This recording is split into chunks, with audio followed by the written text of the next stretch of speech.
Hello friends. Did you know nearly 80% of those who watch my videos aren't subscribed? If you enjoy these stories, please hit that subscribe button and leave a like. It really helps. Thank you for being here. By the way, where are you watching from? Let me know in the comments. I've been running loads through Louisiana for 22 years, and I know the bayou roads like the back of my hand. Every twist, every parish line, every unmarked turnoff that the GPS won't tell you about. You learn them because you have to. The main highways are fast, but they're not always smart.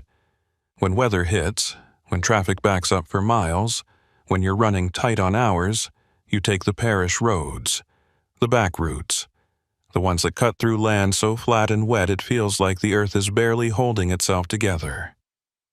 That's where you find the real Louisiana, the parts that don't make it onto postcards. Cypress trees hanging low over black water. Spanish moss swaying in air so thick it coats your lungs, and silence that presses against your ears like something alive. It was late September 2023, hurricane season still lingering like a bad memory. I'd just finished a delivery run out of Baton Rouge, flatbed load of industrial piping headed to a refinery site near Morgan City.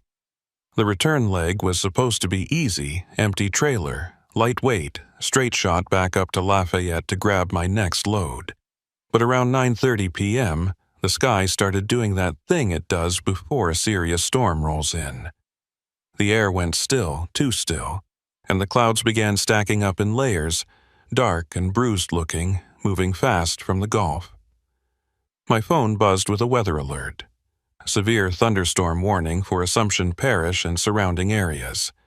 Heavy rain, possible flooding, wind gusts up to 60 miles per hour. I checked my fuel gauge, still 3/4 full, and considered my options. I could push through and try to beat it, or I could pull off and wait it out. I've been caught in storms before. White-knuckle drives where you can't see past your hood, where the rain hits so hard it sounds like gravel on the windshield. I'm not reckless.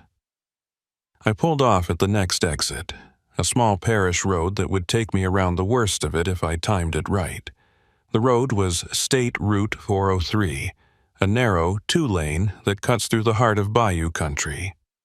No streetlights, no gas stations, just endless wetland on both sides, and the occasional rusted mailbox marking a driveway you'd never find twice.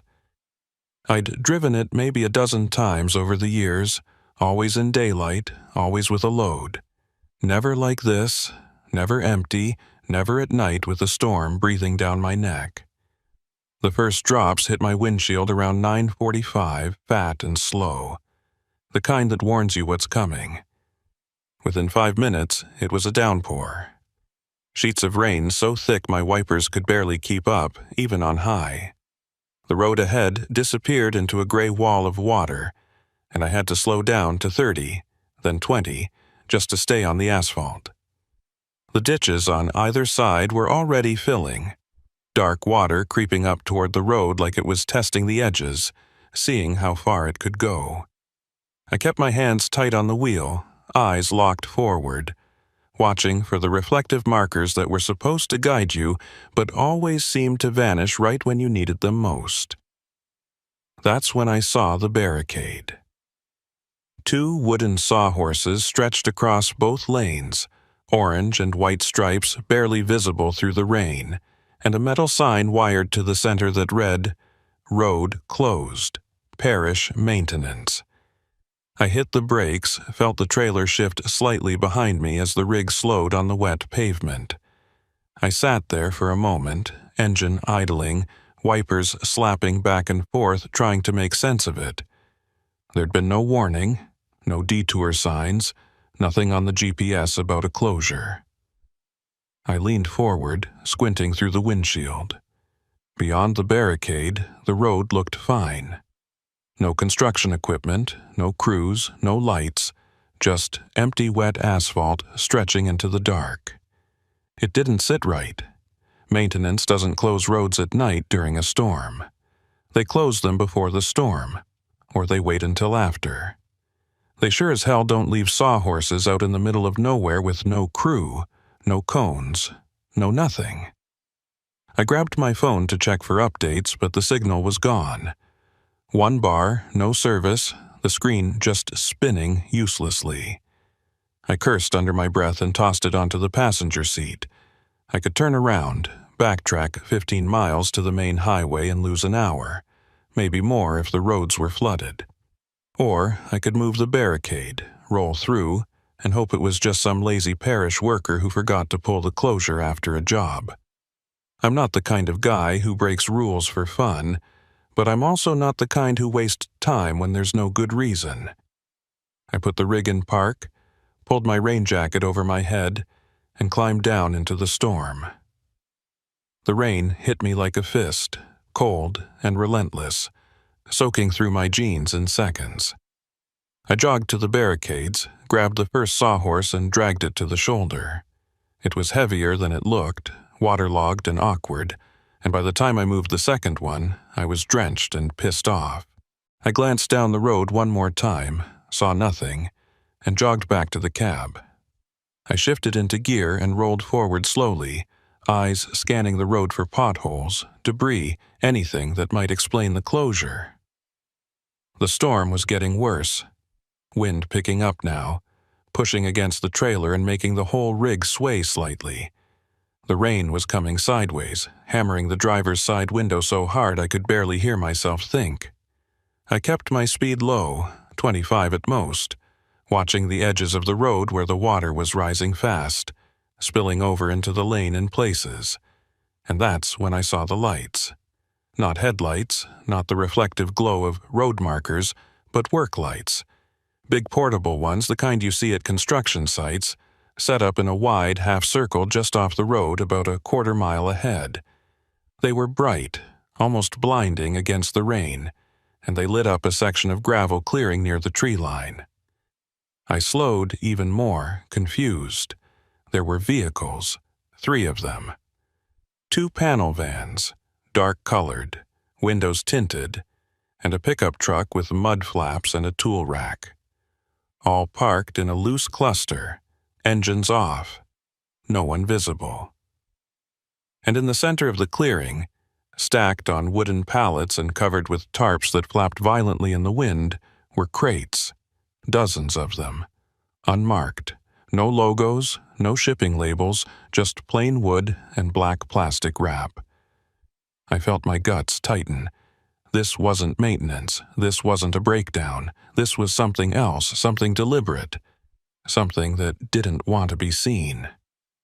I eased off the gas and let the rig coast, trying to decide whether to stop or keep moving. My instincts screamed at me to keep going, to roll past like I hadn't seen a thing, but my brain was already cataloging details. The vans, the crates, the lights set up like a perimeter. It looked like a transfer, a handoff, the kind of operation that happens in places where no one's supposed to be watching. I was about to press the gas and get the hell out of there when a figure stepped into the road. He came out of nowhere, just appeared in my headlights like he'd been waiting, one hand raised, palm out, the universal signal to stop. He was wearing a tan uniform, badge visible on his chest even through the rain, and a wide-brimmed hat that dripped water off the edges. Parish deputy. My stomach dropped. I hit the brakes gently, bringing the rig to a stop about 20 feet from where he stood. He didn't move, just stood there in the rain, hand still raised, staring at me through the windshield. I could see his face now, mid-40s, weathered, the kind of face that's seen a lot and doesn't give much away. His other hand rested on his belt, close to his sidearm but not touching it. Not yet. I rolled down my window a few inches, rain immediately spitting into the cab, and called out over the storm. "Evening, officer. Road was blocked back there. Didn't see any crew, so I moved it." He didn't respond right away. Just walked forward slowly, boots splashing through the shallow water pooling on the asphalt, until he was right next to my door. He looked up at me, rain streaming down his face, and when he spoke, his voice was calm, almost friendly, but there was something underneath it, something hard. "Roads closed for a reason," he said. "You need to turn around." I glanced past him toward the clearing, toward the lights and the vans and the crates. He noticed, his jaw tightened just slightly, and his hand moved, just an inch, closer to his belt. "Private property back there," he said. "Parish business. Nothing to do with you." I nodded slowly, keeping my hands visible on the wheel. "Understood. I'll turn around. Just trying to avoid the storm."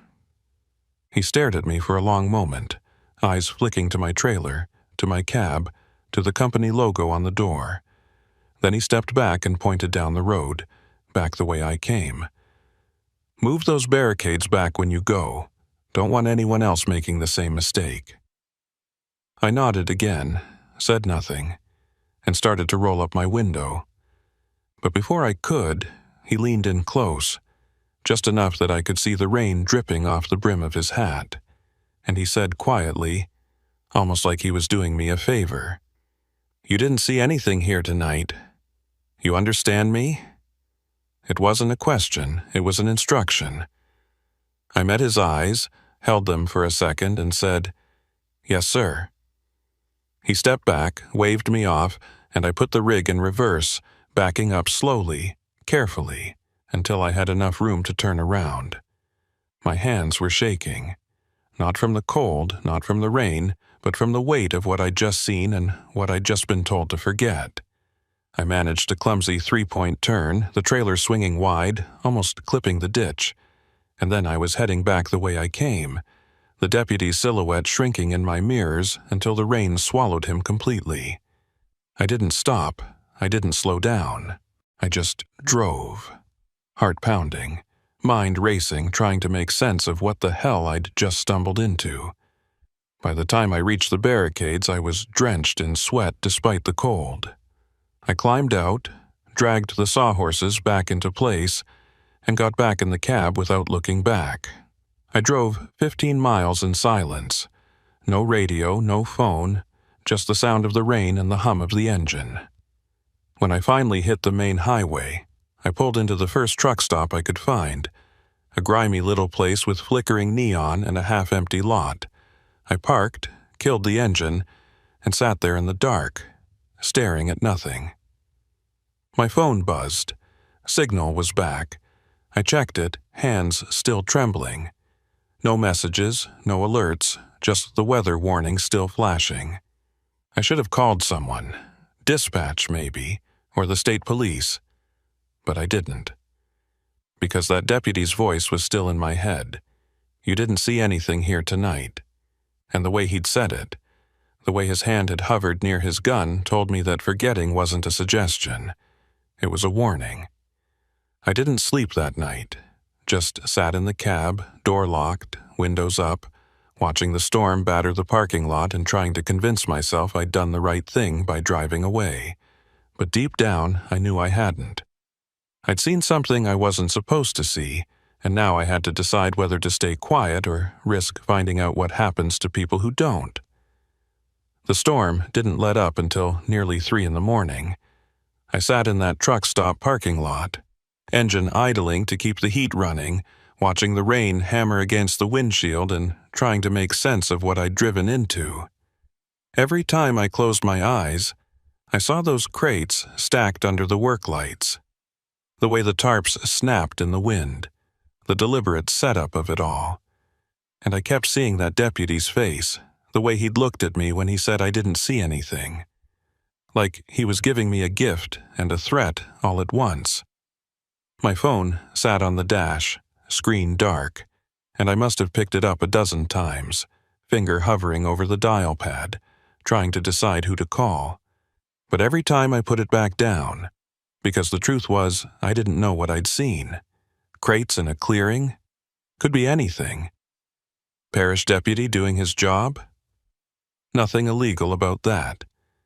I had no proof, no photos, nothing but a bad feeling in my guts and the memory of a man's voice telling me to forget.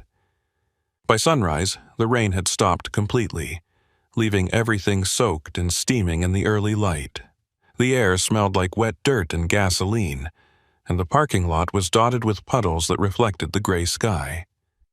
I climbed down from the cab, stretched my back, and walked into the truck stop diner. The place was nearly empty. Just a couple of local guys nursing coffee at the counter and a waitress who looked like she'd been awake for 2 days straight. I ordered coffee and eggs, sat in a corner booth and tried to act normal, but my mind wouldn't stop turning it over. The barricade, the clearing, the deputy, the way everything had been set up like they owned that stretch of road, like they knew no one would be coming through. And the more I thought about it, the more I realized that's exactly what they'd counted on. A closed road, a storm, no witnesses, except I'd moved the barricade. I'd seen what I wasn't supposed to see. I was halfway through my eggs when my phone buzzed. Unknown number. I stared at it for a second, debating whether to answer, then swiped it open. Yeah? Silence on the other end. Just the faint hiss of static and maybe breathing. Then a voice, low and measured, with that same bayou drawl I'd heard the night before. You made it back to the highway safe. That's good, real good. My blood went cold. I recognized the voice immediately. It was him, the deputy, Hollis Boudreau. I'd seen the name on his badge when he'd stepped close to my window. I didn't say anything, just waited, every muscle in my body tensing up. He continued, voice calm, almost friendly, like we were old pals catching up. Listen, I wanted to make sure we understood each other last night. Sometimes folks see things on the road, especially in bad weather, and they get confused. Start remembering details that maybe didn't happen the way they think. You follow me? I swallowed hard, trying to keep my voice steady. I follow you. There was a pause, and I could hear something in the background. Maybe a radio crackling, voices talking low. Then Boudreau spoke again, and this time there was an edge to it, just a hint of steel underneath the politeness. Good, because filing reports, making calls to people who don't need to be involved, that can cause a lot of trouble. For everyone. And I'd hate to see a working man like yourself get tangled up in something that's got nothing to do with him. You've got a clean record, good reputation. Let's keep it that way. It wasn't a suggestion, it was a directive. And the fact that he knew my record, knew enough about me to make that call, told me this wasn't just some local deputy worried about gossip. This was organized. This was people with resources, people who could reach out and touch you if they needed to. I forced myself to sound calm, cooperative. I understand. No trouble from me. Another pause, longer this time, like he was weighing whether to believe me. Then, almost as an afterthought, he added, You take care out there.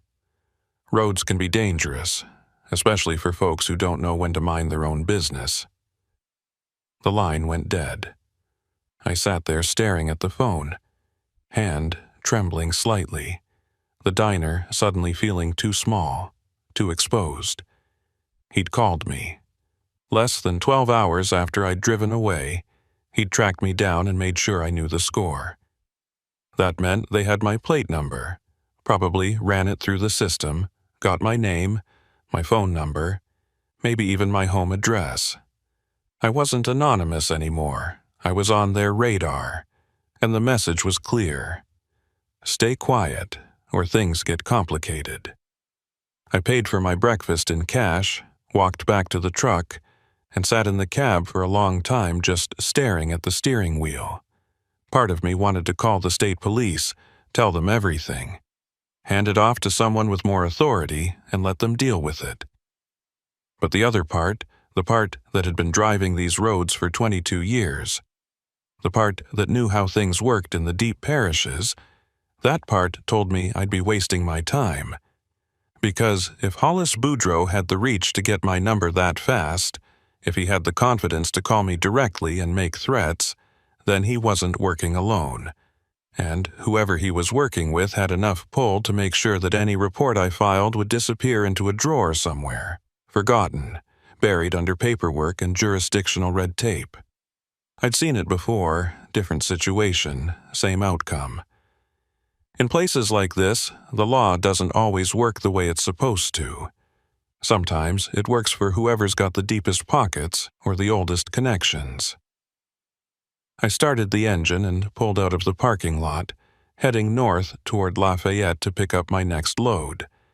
But I couldn't shake the feeling that I was being watched, that every car that passed me on the highway might be tailing me, that every phone call might be another warning. I kept checking my mirrors, kept my speed steady, and tried to focus on the road. But my mind kept drifting back to that clearing, to those crates, to the way Boudreaux had looked at me like I was a problem that needed managing. I wondered what was in those crates. Drugs, maybe, or stolen goods. Could be weapons, could be something worse. Whatever it was valuable enough to set up a whole operation in the middle of a storm, valuable enough to have a parish deputy running interference.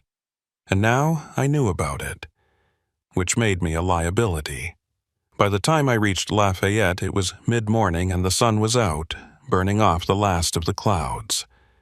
I pulled into the distribution yard, checked in with the dispatcher, and started the process of hooking up my next load.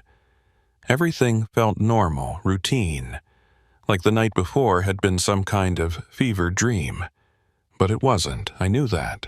And as I ran through the pre-trip inspection, checking lights and brakes and tire pressure, I couldn't stop thinking about what to do next.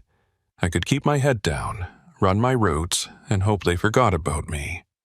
Or I could push, dig deeper, try to find out what I'd stumbled into. Neither option felt safe.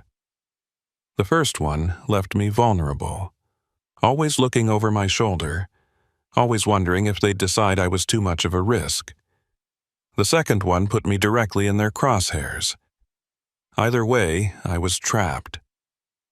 I was securing the straps on my flatbed load when I heard the sound of a diesel engine pulling into the yard behind me. I glanced over my shoulder and saw a wrecker truck rolling in, big and battered, with a winch mounted on the back and rust streaking the doors. It pulled up near the office and idled there for a moment before the driver climbed out. I recognized the type immediately, independent operator, probably worked the back roads and rural breakdowns, the kind of driver who knew every ditch and dead end in 3 parishes. The driver was a woman, maybe late 30s, wearing grease-stained coveralls and a ball cap pulled low over her eyes. She walked with the kind of confidence that comes from years of pulling rigs out of bad spots, and she nodded at me as she passed, professional but not friendly. I nodded back and went back to my straps, but something about her felt familiar, like I'd seen her somewhere before. Then it hit me. Last night. On my way to that closed road, I'd passed a wrecker parked on the shoulder maybe 5 miles before the barricade. I'd barely registered it at the time, just another breakdown or roadside assist, nothing unusual. But now, seeing her here, in this yard, the same truck, it felt like too much of a coincidence. I finished securing the load and walked over to the office, keeping my movements casual, like I was just checking on paperwork. She was inside, talking to the yard manager, pointing at something on a clipboard. I couldn't hear what they were saying, but the manager looked annoyed, shaking his head and waving her off. She said something else, sharper this time, and he sighed and picked up the phone. I hung back, pretending to read a notice board by the door, and waited. When she came out, I caught her eye and gave a small nod. Rough night? She stopped, looked at me for a second like she was sizing me up, then shrugged. Always is this time of year. Storm season brings out the stupid. People driving too fast, taking roads they shouldn't, getting stuck in places they got no business being. Her voice had that same bayou drawl, but sharper, more clipped. She wasn't making small talk. She was making a point. I kept my tone light, casual. Yeah, I hear that. Saw a wrecker out on 403 last night. That you?" Her eyes narrowed just slightly, and for a moment she didn't say anything. Then she smiled, but it didn't reach her eyes. "Might have been. I work a lot of parishes. Can't remember every call-out." That was a lie. I could see it in the way her jaw tightened, the way her hand moved to her belt loop like she was nervous. She remembered. She knew exactly where she'd been and why. I didn't push it. Just nodded and said, "Must be tough working alone out there. Dangerous roads, especially at night." She stared at me for a beat longer, then stepped closer, lowering her voice just enough that I had to lean in to hear. "You want some advice? Stop asking questions. Stop looking for answers. Just drive your truck, do your job, and forget whatever it is you think you saw." My stomach dropped. She knew. Somehow, she knew. Maybe Boudreaux had called her too. Maybe she'd been part of it from the start. I didn't know.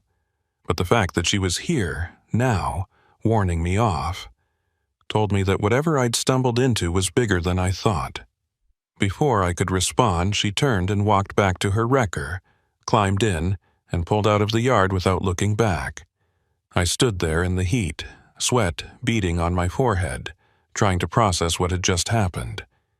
2 warnings in less than 6 hours. First Boudreaux, now her. They were coordinated, deliberate, making sure I got the message loud and clear. And the worst part was, I didn't even know who they were. A deputy, a wrecker operator, maybe more. How many people were involved? How deep did this go? I walked back to my truck, climbed into the cab, and sat there staring at the windshield. My hands were shaking again. Not from fear, exactly, but from the weight of realization. I wasn't just being warned, I was being managed. And if I didn't fall in line, if I kept pushing, I had no doubt they'd escalate. The question was, how far would they go? I pulled out of the yard and headed toward the interstate, mind racing through my options. I could disappear, take some time off, lay low until this blew over. But that assumed it would blow over, and something told me it wouldn't. Not unless they were sure I'd stay quiet. I could go to the feds, bypass the local system entirely, but that would take time, evidence, proof I didn't have. And in the meantime, I'd be exposed, vulnerable, a target. Or I could do what they wanted. Keep driving, keep my mouth shut, and hope they decided I wasn't worth the trouble. That was the smart play, the safe play. But it also meant living with the knowledge that I'd back down, that I'd let something slide because I was too scared to stand up. And that didn't sit right with me, not even a little. I was about 10 miles out from Lafayette when I saw the sign for a rest area ahead. I pulled in, parked in the back lot away from the other trucks, and killed the engine. I needed to think, needed to figure out my next move before I committed to anything. The rest area was quiet, just a couple of cars and a camper van near the facilities. I grabbed my phone and opened the browser, started searching for anything I could find about parish deputies in Assumption Parish, specifically Hollis Boudreaux. Nothing came up. No news articles, no public records, no social media. It was like he didn't exist outside of that badge and that uniform. I tried the wrecker operator next, searched for towing services operating in the area, looking for a match to the truck I'd seen. There were a dozen listings, but none of them had photos, and most of the numbers went to voicemail. Dead ends, all of it. I was about to give up when I noticed a missed call notification from an hour ago. Another unknown number. My guts tightened. I checked the voicemail, half expecting another warning, another threat. But the voice that came through was different. Older, rougher, and unfamiliar. "You don't know me, but I know what you saw last night. If you're smart, you'll meet me, alone. There's a diner off Highway 90, just past Raceland, Thibodeau's Cafe. Be there at 6 tonight. Come alone and don't tell anyone. If you want answers, that's your only chance." The line went dead. I played it again, listening for anything that might tell me who it was, but there was nothing. Just that voice, low and gravelly like someone who'd spent a lifetime smoking and shouting. Thibodeau. That name stuck in my head. The wrecker operator's name. I'd seen it on the door of her truck when she pulled out. Thibodeau, Towing and Recovery. Was this connected to her? A family member, maybe?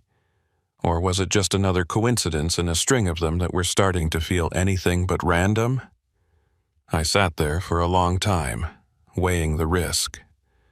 Meeting a stranger in some backwater diner based on a cryptic voicemail was a good way to end up in a ditch. But if this person had answers, if they knew what was going on and were willing to talk, it might be the only way I'd ever understand what I'd driven into. And more than that, it might be the only way I'd know how to protect myself. Because right now, I was blind. I didn't know the players, didn't know the stakes, didn't know how far this thing reached, and that ignorance was going to get me hurt, or worse. I checked the time. It was just past noon. 6 hours until the meeting. I could make it to Raceland easily, scope out the diner, maybe get a sense of whether this was legit or a setup. Or I could ignore it, keep driving, and hope for the best. But I knew I wouldn't do that. I'd come too far, seen too much. I needed to know. I started the engine and pulled back onto the highway heading south toward Raceland. The sun was high now, burning through the humidity and turning the asphalt into a shimmering mirror. I kept my speed steady, eyes flicking to the mirrors every few seconds, watching for anyone who might be following. Nothing stood out, but that didn't mean they weren't there. If Boudreaux and his people were as connected as they seemed, they could be tracking me a dozen different ways. GPS on my phone, eyes at the truck stops, informants along the route. Paranoia was setting in, but it didn't feel irrational. It felt necessary. I passed through small towns with names I barely registered, clusters of houses and gas stations and churches that all blurred together in the heat. The closer I got to Raceland, the tighter my chest felt, the more my instincts screamed at me to turn around. But I didn't. I kept going. By the time I reached the outskirts of Raceland, it was late afternoon, and the sky was starting to bruise again, clouds building in the west like the storms weren't done with us yet. I found the diner easily enough, a low concrete building with a faded sign that read Thibodeau's Cafe in peeling red letters. The parking lot was gravel, mostly empty except for a couple of sedans and a pickup truck that had seen better days. I pulled the rig into the back corner, nose out, and sat there for a minute just watching. No movement inside that I could see, no one sitting in the cars. It looked normal, quiet, exactly the kind of place where locals grabbed coffee and pie and minded their own business. But normal didn't mean safe. I checked my phone, 5:45. 15 minutes early. I climbed down from the cab, left the engine running, and walked toward the diner, every sense on high alert. The gravel crunched under my boots, loud in the stillness, and I could feel the weight of my phone in my pocket, the only connection I had to the outside world if things went sideways. The door chimed as I stepped inside, and the smell of fryer grease and old coffee hit me immediately. The interior was exactly what I expected. Vinyl booths along the windows, a long counter with stools, and a kitchen visible through a pass-through window in the back. There were maybe 5 people inside, all locals by the look of them, older folks nursing drinks and not paying me any attention. I scanned the room, looking for anyone who might be waiting for me, but no one made eye contact. I picked a booth near the back, facing the door, and slid in. A waitress appeared almost immediately, tired eyes and a stained apron, and I ordered coffee just to have something to do with my hands. She brought it without a word and disappeared back behind the counter. 6 o'clock came and went. No one approached, no one even looked my way. I sipped my coffee, watched the door, and tried not to let the tension show on my face. Maybe it was a setup. Maybe I'd been lured here for nothing, or worse, for something I wouldn't see coming until it was too late. I was about to give it another 5 minutes and leave when the door chimed again, and she walked in. The wrecker operator.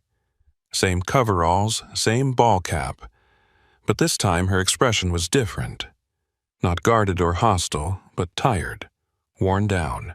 She spotted me immediately, walked over without hesitation, and slid into the booth across from me. For a moment, neither of us said anything. Then she sighed, pulled off her cap, and ran a hand through her hair. "You came. Wasn't sure you would?" I stared at her, trying to read her, trying to figure out if this was another warning or something else. "You left me the voicemail?" She nodded. "Yeah." Borrowed my uncle's phone so it couldn't be traced back to me. Hollis has people everywhere, checks call logs, monitors everything. I had to be careful. Hollis. Boudreaux. Hearing his first name from her mouth felt strange. Too familiar, like they were close. I leaned forward slightly, keeping my voice low. "What do you want?" She didn't answer right away, just looked at me with those tired eyes, like she was carrying something heavy and didn't know how to put it down. Then, quietly, almost like she was confessing, she said, "I want to tell you the truth. Because if I don't, you're going to keep digging, and they're going to bury you. And I can't have that on my conscience."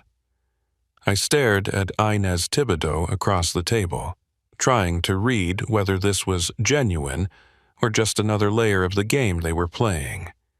Her hands were wrapped around a coffee mug the waitress had brought without asking, and I could see the calluses on her palms, the grease still embedded under her fingernails despite obvious scrubbing.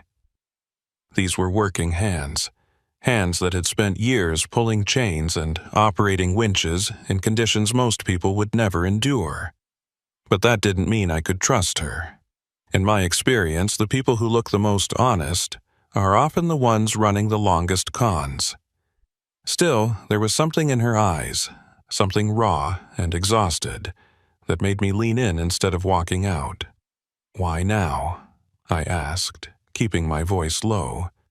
"You had your chance this morning at the yard. You could have told me then. Instead, you warned me off, told me to forget what I saw. So why the change of heart?" She took a long sip of her coffee, eyes distant, like she was looking at something far beyond the walls of this dingy diner. When she finally spoke, her voice was barely above a whisper, and I had to strain to hear her over the distant clatter of dishes in the kitchen. "Because this morning, I still thought I could protect you by scaring you off. I thought if I came at you hard enough, you'd just let it go and move on. But then Hollis called me, told me you were still poking around, still asking questions, and I realized you're not the type to back down. You're going to keep digging until you hit something, and when you do, they're going to bury you so deep nobody will ever find you." The way she said it, so matter-of-fact, so certain, sent a chill down my spine despite the humid heat pressing in through the windows. I leaned back slightly, giving myself space to think, to process. Who's they? Boudreaux and who else? Inez glanced toward the door, then back at me, and I saw her jaw tighten. It's not just Hollis. He's just the face of it, the one who handles things on the ground. But he's got people above him, people with real power, parish administrators, maybe even someone in the state system. I don't know all the names, and I don't want to. What I do know is that what you saw last night, those crates, that operation, it's been running for at least 2 years, maybe longer, and it's not small time. We're talking serious money, serious organization. I felt my stomach turn. 2 years. That meant this wasn't some opportunistic scheme, some one-off deal gone wrong. This was infrastructure, a system, something that had been carefully built and maintained, and I'd stumbled right into the middle of it. "What's in the crates?" I asked, though part of me didn't want to know the answer. Inez hesitated, her fingers tightening around the mug. "I don't know for sure. Nobody tells me specifics. My job is simple. I block off roads, make it look like legitimate closures or breakdowns, keep civilian traffic away from the transfer points. If someone gets through anyway, like you did, I'm supposed to report it to Hollis and he handles it. Usually that means a friendly warning, maybe a little pressure to keep quiet, but sometimes—" She trailed off, and the silence that followed was heavier than anything she could have said. "Sometimes what?" I pressed, needing to hear it, needing to understand just how deep this went. She met my eyes, and for the first time I saw real fear there. Not for herself, but for what she was about to tell me. Sometimes people don't take the warning. They go to the state police, or they start talking to the wrong people, or they try to be heroes. And then they have accidents. Their rigs go off the road in the middle of the night. Their brakes fail on a steep grade. They disappear on a long haul and turn up weeks later in a ditch somewhere, if they turn up at all. The official reports always say driver error, fatigue, mechanical failure. And nobody questions it because nobody wants to look too close. The weight of what she was saying settled over me like a lead blanket. I'd heard stories over the years, legends really, about drivers who'd vanished under suspicious circumstances. Most of us chalked it up to the dangers of the job, the isolation, the long hours on empty roads.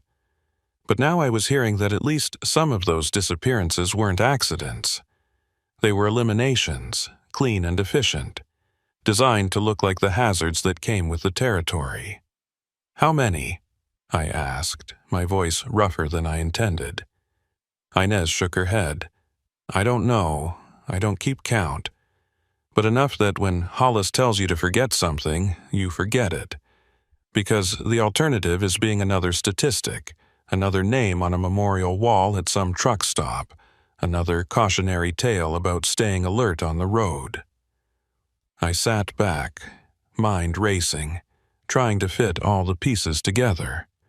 The closed road, the transfer operation, Boudreaux's phone call, Inez's warnings, and now this. A pattern of deaths stretching back who knows how long, all designed to protect whatever they were moving through these parishes. "Why are you telling me this?" I asked. "If you're part of it, if you've been helping them, why risk blowing it up now?" She looked down at her coffee, and I saw her shoulders sag slightly, like the weight of her own complicity was finally catching up to her. "Because I'm tired. Tired of being afraid. Tired of being part of something that's gotten people killed. I got into this because I needed the money. My wrecker service was going under.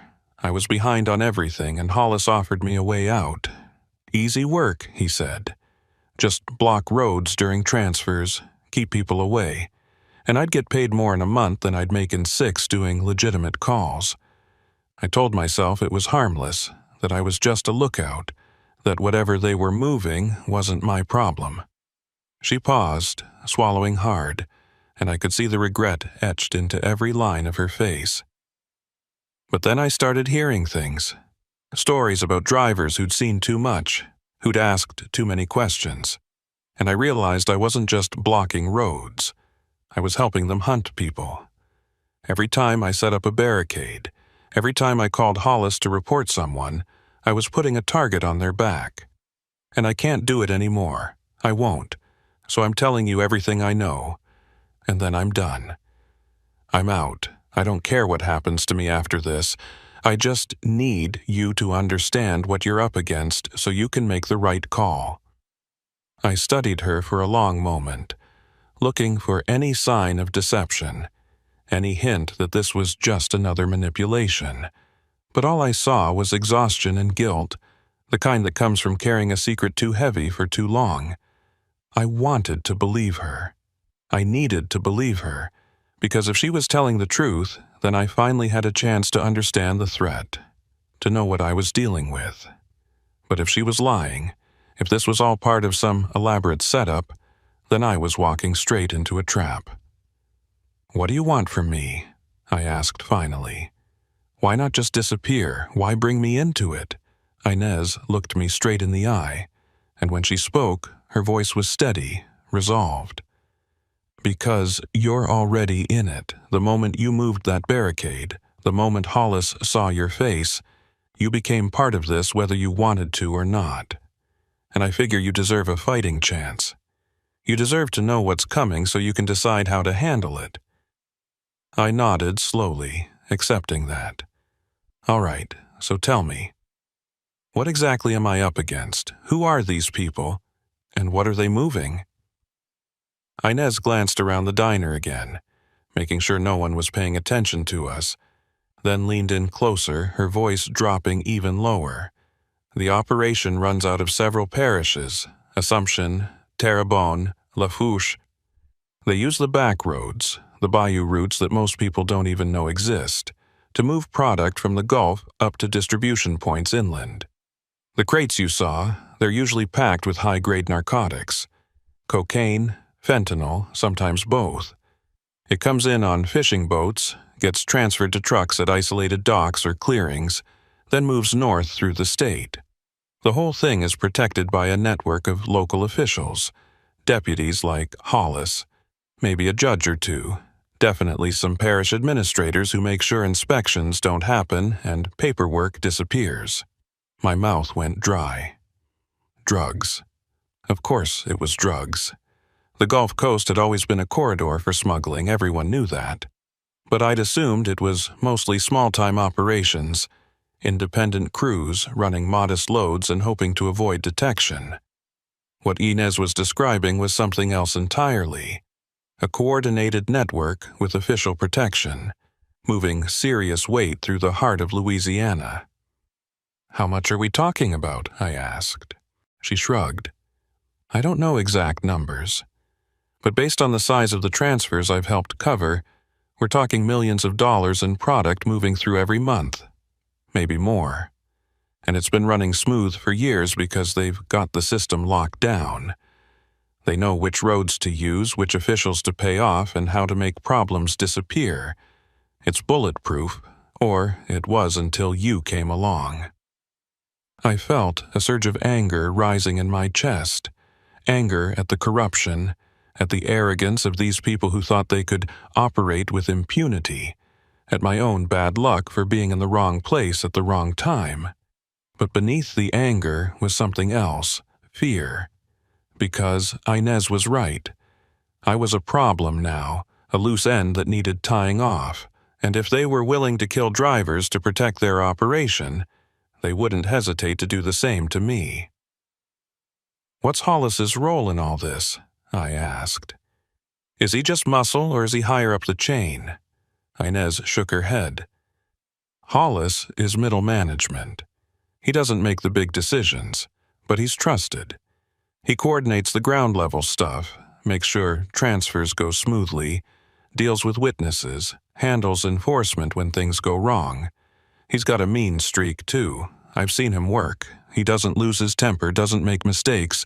He just does what needs to be done, cold and efficient. And he's got backup, other deputies on the payroll, guys who'll swear to whatever story needs telling if it comes to that." The picture was getting clearer, and I didn't like what I was seeing. A well-oiled machine with the layers of protection, run by people who knew exactly what they were doing and had no qualms about removing obstacles. "So, what do I do?" I asked, more to myself than to her. "I can't go to the local cops. They're in on it. State police might be compromised too. The feds would take weeks to investigate if they even believed me. And in the meantime, I'm a sitting duck, so what's my move?"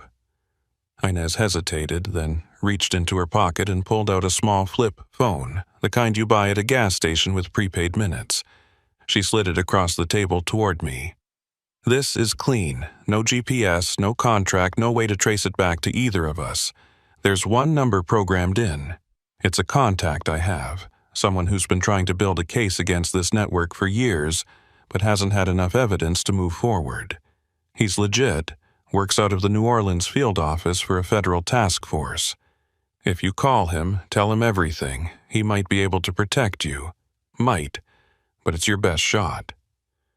I picked up the phone, turned it over in my hands.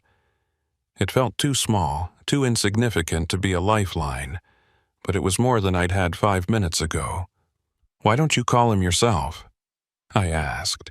"If you want out, if you're done with this, why not go to him directly?" Inez's expression hardened. "Because I'm complicit. I've helped them for 2 years. I've taken their money, blocked their roads, turned a blind eye to things I shouldn't have. If I go to the feds, the best I can hope for is witness protection and a prison sentence. Maybe they'd cut me a deal, maybe not. But either way, my life is over. You, though, you're clean. You didn't do anything wrong except be in the wrong place at the wrong time. If you go to them, if you give them what they need, you've got a chance to walk away from this. I don't." There was a finality to her words, a resignation that told me she'd already made peace with whatever was coming for her. I wanted to argue, to tell her she could still get out, still make this right. But I knew it wouldn't matter. She'd already decided her fate. "What about you?" I asked. "What are you going to do after this?" She stood up, dropping a few bills on the table to cover the coffee. "I'm going to disappear for a while. Head west, maybe, or up north. Somewhere they can't find me easily. I've got a little money saved, enough to lay low for a few months. After that, I don't know. Maybe I'll come back and face the music. Maybe I won't. But either way, I'm done helping them. And if they come after me, at least I'll know I tried to do one decent thing before it all went to hell." She turned to leave, but I reached out and grabbed her wrist, stopping her. "Wait, if I call this guy, if I go to the feds, what happens to Hollis and the others? Will they know it was you who talked?" Inez looked down at my hand, then back up at me, and I saw something almost like gratitude in her eyes. "They'll figure it out eventually, but by then I'll be gone. And if you're smart, you'll be under federal protection. Just don't wait too long. Hollis is watching you. He's got people keeping tabs, and the longer you stay visible, the more likely it is he'll make a move. Use that phone tonight. Call the number, tell them everything, and let them handle it. It's your only play." She pulled her wrist free gently and walked out of the diner without looking back. I sat there for a moment, staring at the phone in my hand, feeling the weight of the decision pressing down on me. The waitress came by and refilled my coffee without asking, and I muttered a thanks without really hearing myself. My mind was churning through everything Inez had told me, trying to separate fact from fear, trying to figure out my next move. The smart thing, the safe thing, would be to call that number right now, get federal protection, and let them dismantle this network from the inside. But part of me hesitated, because once I made that call, there was no going back. I'd be a witness, a cooperator, someone whose life would be turned upside down by depositions and trials and relocation. I'd lose my anonymity, my freedom to just drive and be left alone. Everything I'd built over 22 years would be gone, traded for safety, and the hope that the system would actually protect me. But the alternative was worse. If I did nothing, if I tried to just disappear and hope they forgot about me, I'd spend the rest of my life looking over my shoulder, waiting for the other shoe to drop. And Inez was right. Hollis was watching. He'd made that clear with his phone call. He knew where I was, what I was doing, and he had the resources to track me anywhere I went. Running wouldn't save me. It would just delay the inevitable. I drained the rest of my coffee, pocketed the phone, and stood up. The diner felt too small now, too exposed, and I needed to move, needed to think while I was driving. I left cash on the table and walked out into the fading light of early evening. The sky was bruising purple and orange in the west, and the air smelled like rain again. another storm building just beyond the horizon. I climbed back into my truck, started the engine, and sat there for a moment with my hands on the wheel, trying to center myself. Then I pulled out onto the highway heading north with no particular destination in mind, just the need to keep moving. The phone sat on the passenger seat, a silent reminder of the choice I had to make. I could call tonight, like Inez said, or I could wait, gather more evidence, try to understand the full scope of what I was dealing with before I committed to anything. But even as I thought it, I knew I was stalling. The evidence didn't matter. What mattered was survival, and the clock was ticking. I was about 20 miles out from Raceland when I noticed the headlights behind me. At first, I thought nothing of it, just another truck or car sharing the road.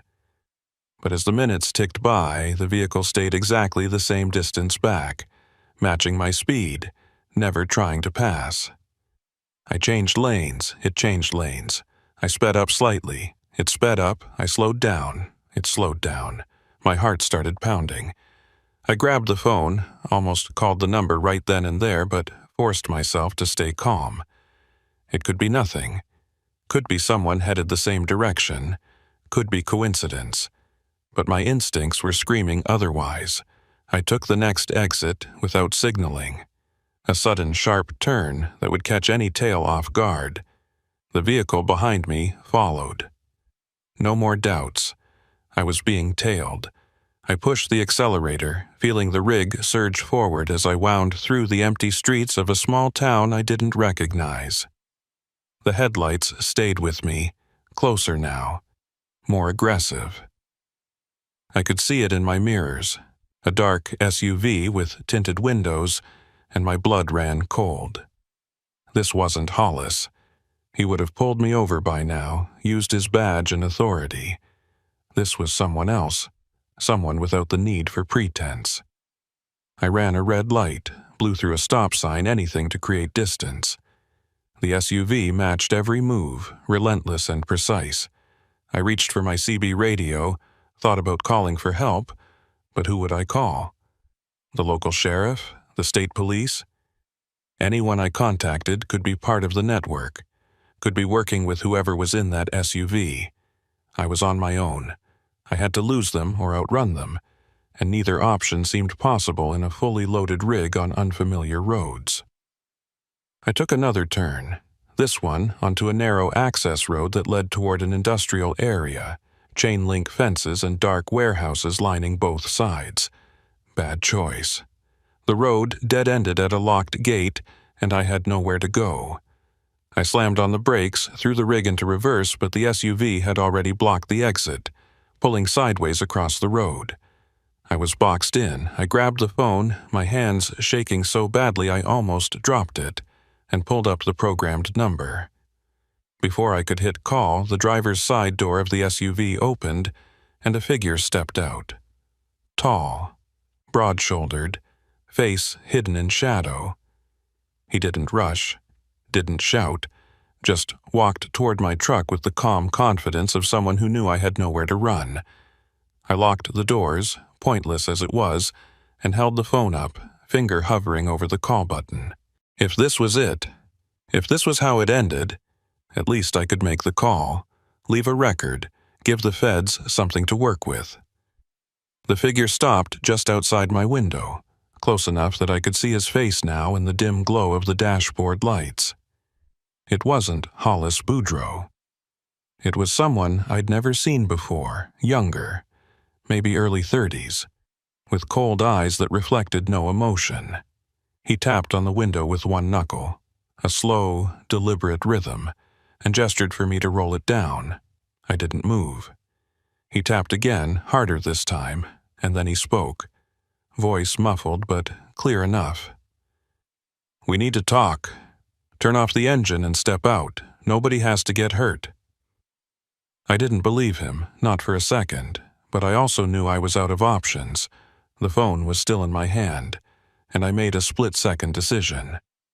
I hit call, then tucked the phone under my seat where he couldn't see it, screen facing down, hoping it would connect. hoping someone on the other end would hear whatever happened next. Then I turned off the engine, unlocked the door, and slowly climbed down. The man stepped back, giving me space, but his hand rested on something at his hip. A gun, maybe, or a knife. I couldn't tell in the darkness. "Who are you?" I asked, trying to keep my voice steady. He smiled, but it didn't reach his eyes. "Doesn't matter. What matters is that you've been making people nervous, asking questions, meeting with people you shouldn't. That's not smart." I felt anger flare up, cutting through the fear. I didn't ask for any of this. I just wanted to drive through a storm, that's all. I didn't see anything. I don't know anything. He shook his head slowly, like he was disappointed. "You and I both know that's not true. You saw the transfer, you talked to Hollis, and now you've talked to Inez. That's 3 strikes, and in our line of work, 3 strikes means you're done." He moved his hand, reaching for whatever was at his hip, and I tensed, ready to run even though I knew it was pointless. But then, from somewhere behind me, I heard the sound of another engine, loud and unmistakable. A diesel, big and powerful, roaring down the access road toward us. The man's head snapped toward the sound, and for the first time I saw uncertainty flicker across his face. A wrecker truck burst into view, headlights blazing, and I recognized it immediately. Inez. She skidded to a stop between me and the SUV, blocking his line of sight, and leaned out the window. "Get in!" she shouted. "Now!" I didn't hesitate. I ran for the wrecker, yanked open the passenger door, and threw myself inside. Inez was already slamming the truck into reverse, engine screaming as she backed up at full speed. The man from the SUV was yelling something, moving toward us, but she didn't stop. She spun the wheel, whipped the wrecker around in a tight arc, and floored it back the way she'd come. I looked back through the rear window and saw the man running for his SUV, saw the headlights flare to life as he gave chase. "What the hell are you doing here?" I shouted over the engine noise. Inez's jaw was set, eyes locked on the road. "Saving your ass. I saw them pick up your trail outside Raceland. Figured they'd corner you somewhere quiet. I've been following both of you, waiting for the right moment." She took a hard turn, the wrecker's weight throwing us against the doors, and I heard the SUV's tires screeching behind us. "Hold on," she said, and I barely had time to brace before she slammed through a gap in a chain-link fence, tearing it open and plunging us into an unlit field. The wrecker bounced and jolted over uneven ground, headlights cutting wild arcs through the darkness. Behind us, the SUV tried to follow, but got caught on the fence, metal screeching as it struggled to break through. Inez didn't slow down. She navigated the field by instinct, weaving around obstacles I couldn't even see until we burst out onto another road on the far side. She turned hard, heading back toward the main highway, and finally, mercifully, the SUV's headlights disappeared from view. We drove in silence for several minutes, both of us breathing hard, adrenaline still surging. Then Inez spoke, her voice tight. "Did you call the number?" I nodded, reaching under the seat to retrieve the phone. The call was still connected, a timer showing almost 8 minutes. I brought it to my ear and heard a voice on the other end, calm and professional. "This is Agent Carver. If you can hear me, stay on the line. We're tracking this call. Help is coming." I closed my eyes, relief washing over me so powerfully I thought I might pass out. "We're here," I said into the phone. "We're both here, and we need help." The voice on the other end responded immediately. "Understood. I need you to get to a public location, somewhere with witnesses and security cameras. Can you do that?" I looked at Inez and she nodded. "There's a truck stop about 10 miles north on Highway 90. Big place, lots of cameras, always busy." I relayed that to Agent Carver and he confirmed. Get there and wait. Do not leave. Do not engage with anyone who approaches you. Federal units are already en route. ETA 20 minutes. The line stayed open, and I kept the phone pressed to my ear, listening to the faint sound of crosstalk and radio chatter on the other end, proof that help was really coming. Inez drove us to the truck stop, and we pulled into the brightest, most populated section of the lot. We stayed in the wrecker, doors locked, engine running, and waited. True to his word, Agent Carver kept the line open, talking us through every minute, keeping us calm, and exactly 20 minutes later, 3 black SUVs with federal plates rolled into the lot, lights flashing. Agents in tactical gear poured out, securing the perimeter, and one of them, a lean man in his 40s with sharp eyes, approached the wrecker. I rolled down the window and he held up a badge. "Burrow Faulkner, Inez Thibodeau, I'm Agent Carver. You're safe now." The federal safe house was a nondescript ranch-style building 40 minutes outside New Orleans, tucked back on a gravel road with no signage and surrounded by oak trees draped in Spanish moss. Agent Carver drove us there himself, following a route that doubled back on itself 3 times to make sure we weren't being tailed. Inez sat in the back seat staring out the window in silence, and I kept my hands folded in my lap, trying to process everything that had happened in the last 12 hours. My rig was still parked at that truck stop, and part of me worried I'd never see it again. But that seemed like a small concern compared to staying alive. Inside, the safe house was sparse but functional. 2 bedrooms, a kitchen with outdated appliances, and a living room with heavy curtains drawn across every window. 2 more agents were already there, a woman in her 30s who introduced herself as Agent Millard, and a younger man who didn't offer his name, just nodded and went back to monitoring a bank of laptops set up on the dining table. Carver gestured for us to sit on the couch, and he pulled up a chair across from us, a digital recorder in his hand. "I know you've both been through hell tonight," he said, his voice calm and professional, the kind of tone designed to put witnesses at ease. "But I need to get your statements while everything's fresh. Every detail matters, no matter how small it seems.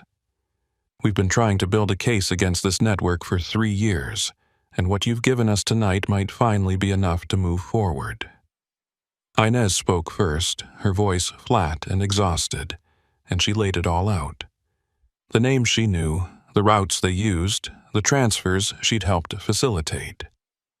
She described the hierarchy as best she understood it, with Hollis Boudreaux at the operational level and unnamed figures higher up the chain, parish officials whose names she'd only heard in passing. She talked about the payments, cash delivered in plain envelopes, always at odd hours, always with the unspoken understanding that questions weren't welcome. And she confirmed what she'd told me earlier, that drivers who became problems tended to have accidents, permanent ones.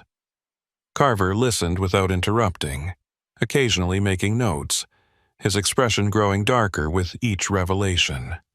When it was my turn, I walked him through everything from the moment I'd moved that barricade. The clearing, the crates, Hollis's threats, the phone call, the meeting at the diner, and finally the chase that had ended with federal intervention. Carver recorded it all, asked clarifying questions, pushed for specifics about times and locations and anything I could remember about the vehicles and people involved. By the time I finished, it was past midnight, and I felt hollowed out, like I'd given away pieces of myself just by speaking the words aloud. Carver shut off the recorder and leaned back, rubbing his eyes. "This is good, really good. We can corroborate a lot of this with surveillance we've already gathered, and your testimony gives us probable cause to start making arrests. But I need you both to understand something." He looked at each of us in turn, his expression grave. "The people you're up against, they have reach. Not just locally, but potentially into state systems, maybe even federal. We'll do everything we can to protect you, but there are no guarantees." You're going to be living under protection for weeks, maybe months, while we dismantle this thing. And even after that, your lives won't be the same. You'll need new identities, relocation, the works. Are you prepared for that?" Inez nodded without hesitation, like she'd already accepted that her old life was over. I took longer to answer, thinking about what I'd be giving up. 22 years on the road, the freedom to go where I wanted, the anonymity that had been my armor against the world, all of it gone, traded for safety, and the slim hope that the system would actually hold up its end of the bargain. But what choice did I have? Hollis, and whoever he worked for, had already marked me. If I walked away now, if I tried to disappear on my own, I'd spend whatever time I had left waiting for them to find me. At least this way, I had a chance. "Yeah," I said finally. "I'm prepared." Carver nodded, satisfied. "Good. We'll start the process in the morning. For tonight, get some rest. You're safe here." But I didn't feel safe. Even with federal agents in the next room, even with locks on the doors and curtains blocking the windows, I couldn't shake the feeling that something was coming, that the walls were too thin, the distance too short. I lay on the bed in the spare room, fully clothed, staring at the ceiling and listening to the sounds of the old house settling around me. Every creak, every distant noise made my heart race. I kept replaying the moment that man had stepped out of the SUV, the cold certainty in his eyes, the way he'd moved toward me like he had all the time in the world. If Inez hadn't shown up when she did, I'd be dead. And the thought that kept circling back, gnawing at me, was that he'd found me so easily. Less than 2 hours after I'd left the diner, he was on me. That meant they had resources I couldn't even comprehend. Eyes everywhere, information flowing in real time. Around 2 in the morning, I heard voices in the living room, low and urgent. I got up, cracked the door open, and listened. It was Carver and Millard, talking in hushed tones, and I caught fragments of the conversation. "Check the call logs. Boudreaux made contact with someone in the state AG's office. They know we have them." Millard's response was too quiet to hear, but Carver's reply was clear. "We move up the timeline, start making arrests tonight before they have a chance to scatter. I'll call it in now." The urgency in his voice sent a chill through me. If they were accelerating the operation, it meant the window was closing faster than anyone had anticipated. And it also meant that Hollis and his network were already responding, already shifting pieces on the board. I went back to bed but didn't sleep. Just lay there in the dark, listening to the sound of cars coming and going outside, agents mobilizing, the machinery of justice grinding into motion. I thought about Inez in the other room, wondered if she was sleeping or if she was lying awake like me, caught between relief and dread. We'd done the right thing, I kept telling myself. We'd brought this to the people who could stop it. But right and wrong felt like abstract concepts now, flimsy shields against the weight of what we'd set in motion. Because even if the feds arrested Hollis, even if they dismantled the network and locked up everyone involved, there would always be the question of who we'd missed.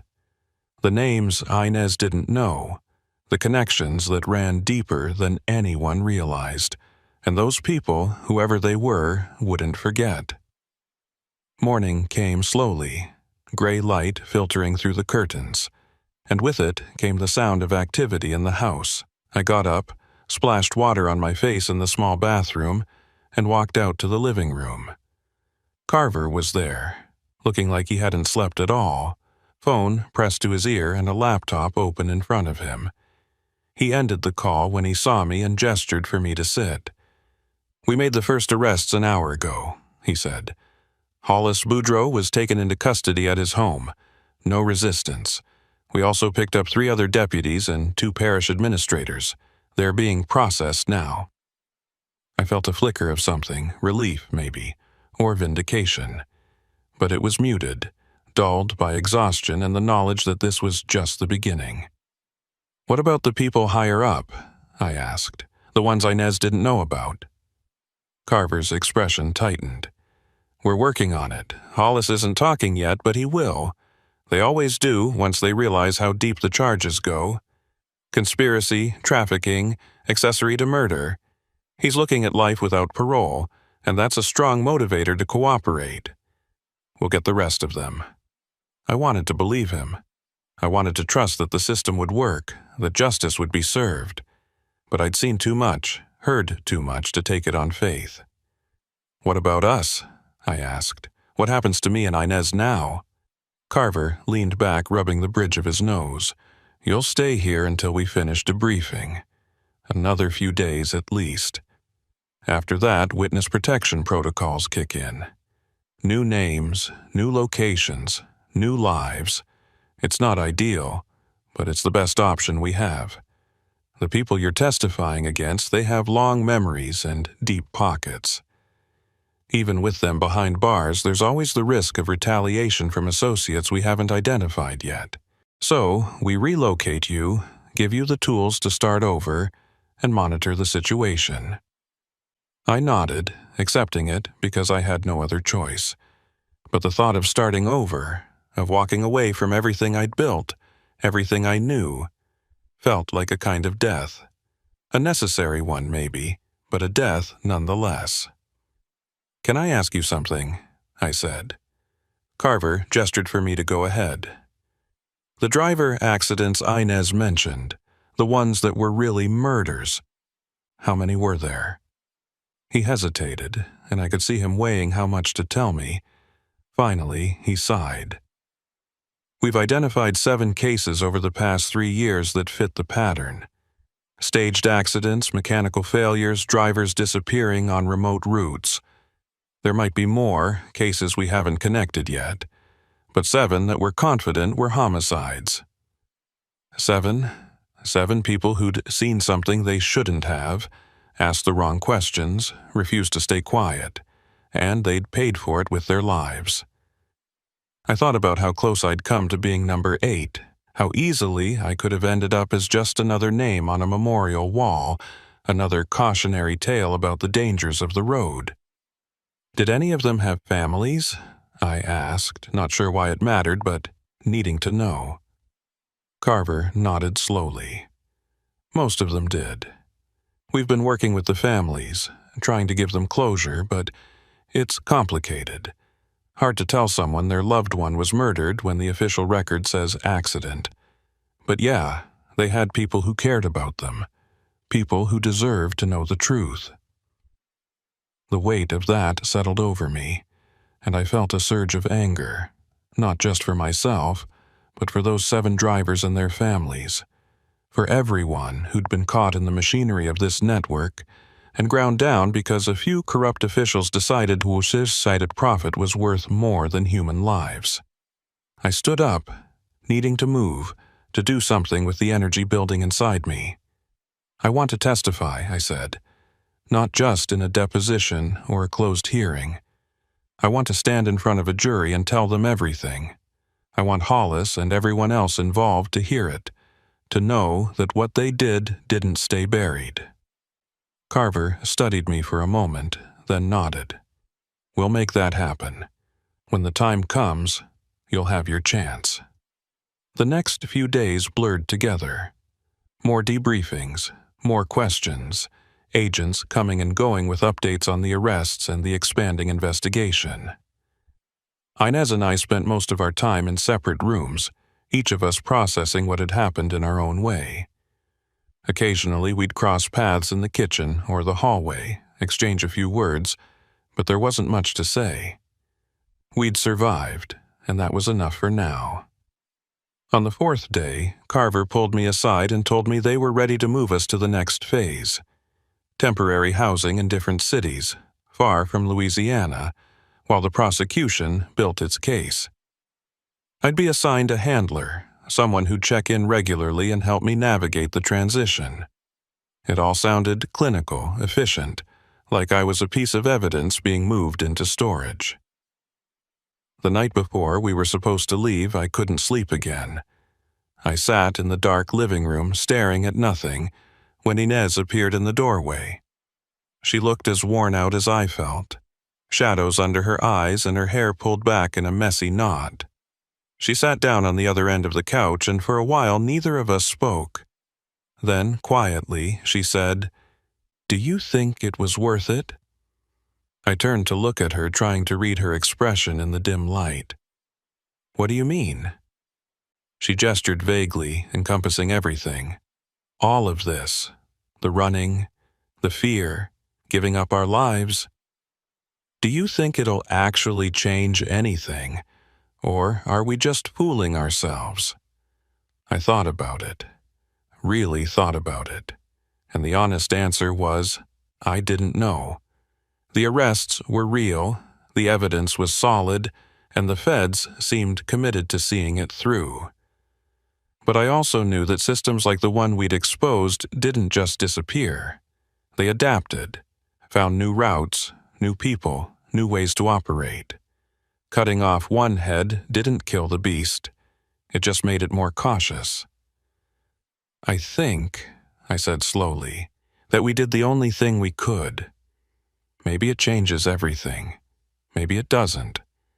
But at least we didn't stay quiet. At least we didn't let them get away with it without a fight." Inez nodded, and I saw something shift in her expression, a kind of resigned acceptance. "Yeah, I guess that'll have to be enough." The next morning, we were separated. Inez went with Agent Millard, heading west to a city she wouldn't name, and I went with Carver, heading north.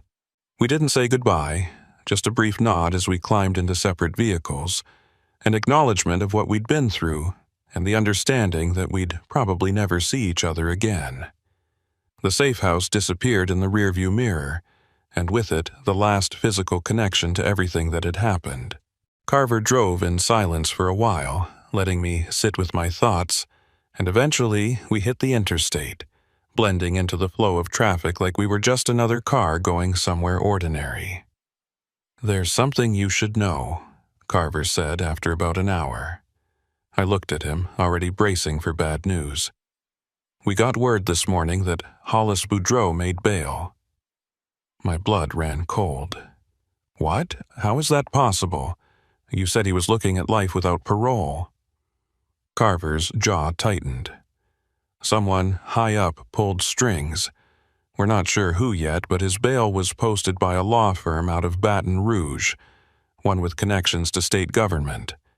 It's unusual, especially given the severity of the charges, but it's legal. He's out, with an ankle monitor and travel restrictions, but he's out.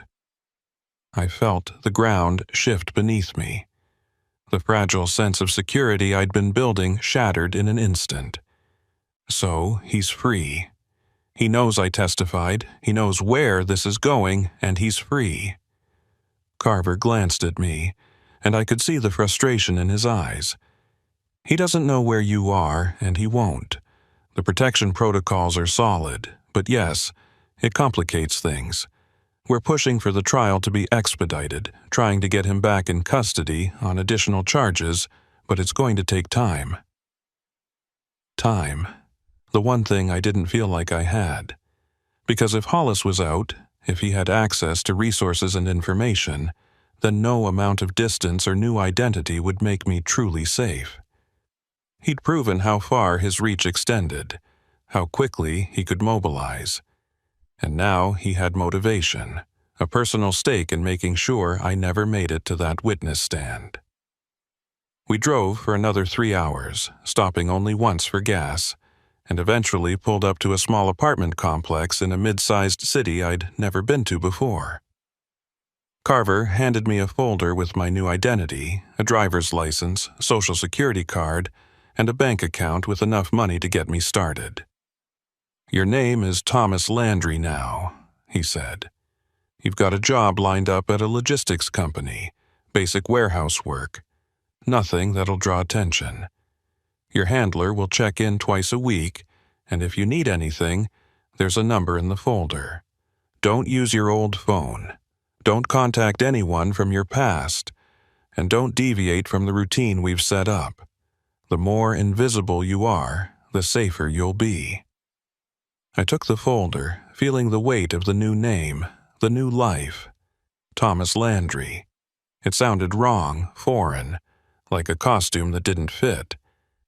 But I nodded, thanked Carver, and climbed out of the car. He drove away without ceremony, and I stood there in the parking lot, staring at the apartment building that was supposed to be my fresh start. It looked generic, forgettable, exactly the kind of place where someone could disappear. I walked inside, found the unit number on the paperwork, and let myself in. The apartment was furnished but impersonal, a couch and a bed and a table. Nothing that suggested anyone actually lived there. I set the folder down, sat on the couch, and tried to imagine what my life would look like now. Warehouse shifts, quiet evenings, a routine designed to keep me alive but not necessarily living. Days turned into weeks. I went to work, kept my head down, and followed the protocols exactly as instructed. My handler, a woman who called herself Agent Torres, checked in like clockwork, always asking the same questions. "Any unusual activity? Anyone asking questions about you? Any sense that you're being watched?" The answer was always no, but the questions themselves kept me on edge. A constant reminder that the threat was still out there, lurking just beyond the edges of my carefully controlled existence. I tried to settle into the rhythm, to accept that this was my life now, but I couldn't shake the feeling of being adrift. I'd spent 22 years with a purpose, a routine that made sense. Now I was just marking time, waiting for a trial that kept getting delayed, waiting for the other shoe to drop. And then, 8 weeks into my new life, it did. I came home from a shift to find the door to my apartment slightly ajar. I froze, every instinct screaming at me to run, but I forced myself to think. Could be maintenance, could be the landlord, could be nothing. But I knew better. I pulled out my phone, dialed Torres, and waited. She answered on the second ring. "What's wrong?" I kept my voice low. "My door's open. I didn't leave it that way." There was a pause. Then her voice came back, sharper. "Get out of there, now. Don't go inside. Don't grab anything, just leave. I'm sending a team." I backed away from the door, moving quickly toward the stairs, but before I could reach them, I heard footsteps inside the apartment. Slow, deliberate, like someone had been waiting. I ran down the stairs, through the lobby, out into the parking lot. I didn't look back, didn't stop until I was 2 blocks away, hiding in the doorway of a closed shop, phone still pressed to my ear. Torres was talking, telling me to find a public place, to stay visible, that help was coming. But I couldn't focus on her words, because I knew what this meant. They'd found me. Despite the new name, the new city, the protocols, they'd found me. And if they could find me once, they could find me again. The protection, the promises, the fresh start. It was all an illusion. I was never going to be safe. Not really. Not as long as Hollis and the people behind him were out there, with the resources to track me down and the will to see it through. Federal agents arrived within 20 minutes, swept the apartment, and confirmed what I already knew. Someone had been inside. They'd gone through my things, left no obvious signs of tampering, but the message was clear. "We know where you are. We can reach you anytime we want." Torres relocated me again, this time to an even more remote location, a small town where I was supposed to blend in as just another face in the crowd. But the damage was done. The illusion of safety had been shattered, and no matter how many times they moved me, no matter how many new names they gave me, I knew the truth. I was being hunted, and the only question that mattered was how long I could stay ahead. The trial finally started 6 months after that first night on the Bayou Road. I sat in a hotel room under guard, watching the news coverage, seeing Hollis Boudreau in a suit and tie, looking every bit the respectable public servant wrongly accused. The prosecutors laid out the evidence, called witnesses, presented the recordings and documents that painted a picture of corruption stretching across multiple parishes. And when it was my turn to testify, they transported me to the courthouse in an armored vehicle, surrounded by federal agents, and I walked into that courtroom knowing it might be the last thing I ever did. I took the stand, placed my hand on the Bible, and swore to tell the truth. And then I told them everything, every detail, every moment, every threat. I looked Hollis Boudreau in the eye as I spoke, and I saw nothing there. No anger, no fear, just cold calculation, like he was already planning his next move. The defense tried to discredit me, painted me as a disgruntled driver with a grudge, but the evidence backed me up. The recordings, the federal surveillance, Inez's testimony from a remote location, it all fit together. When I stepped down from the stand, I felt a strange kind of emptiness, like I'd given away the last piece of myself and had nothing left. The jury deliberated for 3 days. When they came back, the verdict was guilty on all counts. Hollis Boudreau was sentenced to 35 years in federal prison, and the others involved received similar sentences. It should have felt like victory, like justice, but all I felt was tired, because I knew that even with Hollis behind bars, the network wasn't dead. There were still people out there, people whose names had never come up in the trial, people with the resources to keep hunting me if they decided I was worth the effort. And there was no way to know if they had. I was back in witness protection within hours of the verdict, relocated for the 3rd time, given another new name, another fresh start. But I don't sleep easy anymore. Every sound in the night makes me reach for the phone. Every unfamiliar face makes me wonder if this is it, if this is the moment they catch up. I think about Inez sometimes, wonder if she's out there somewhere, living under a different name, looking over her shoulder the way I do. I think about those 7 drivers whose deaths were written off as accidents, about their families who'll never get the closure they deserve, even with the convictions. And I think about the choice I made that night when I moved that barricade, the choice that set all of this in motion. Would I do it differently if I could go back? I don't know. Maybe ignorance would have been safer. Maybe I'd still be on the road, driving my routes, living my life, never knowing what I'd narrowly avoided.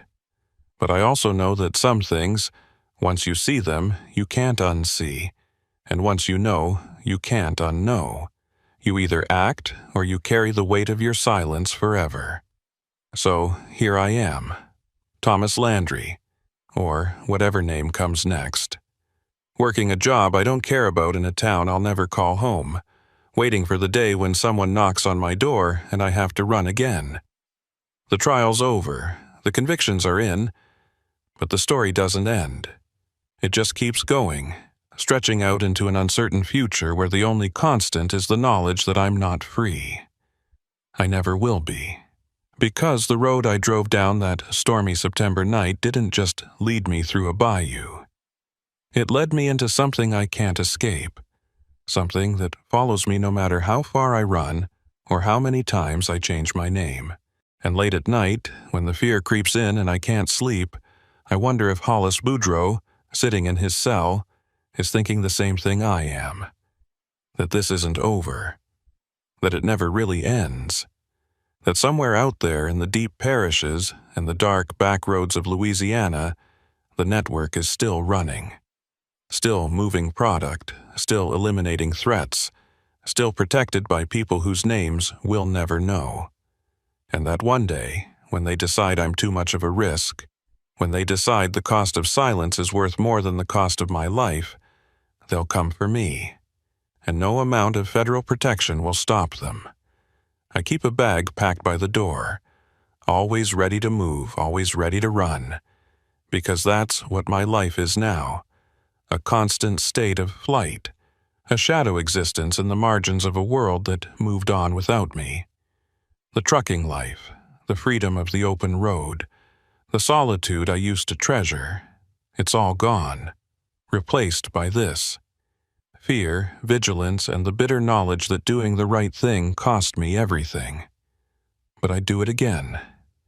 Even knowing how it ends, even knowing I'd lose it all, I'd still move that barricade. I'd still make that call. Because some roads, once you start down them, you have to see through to the end, no matter where they lead.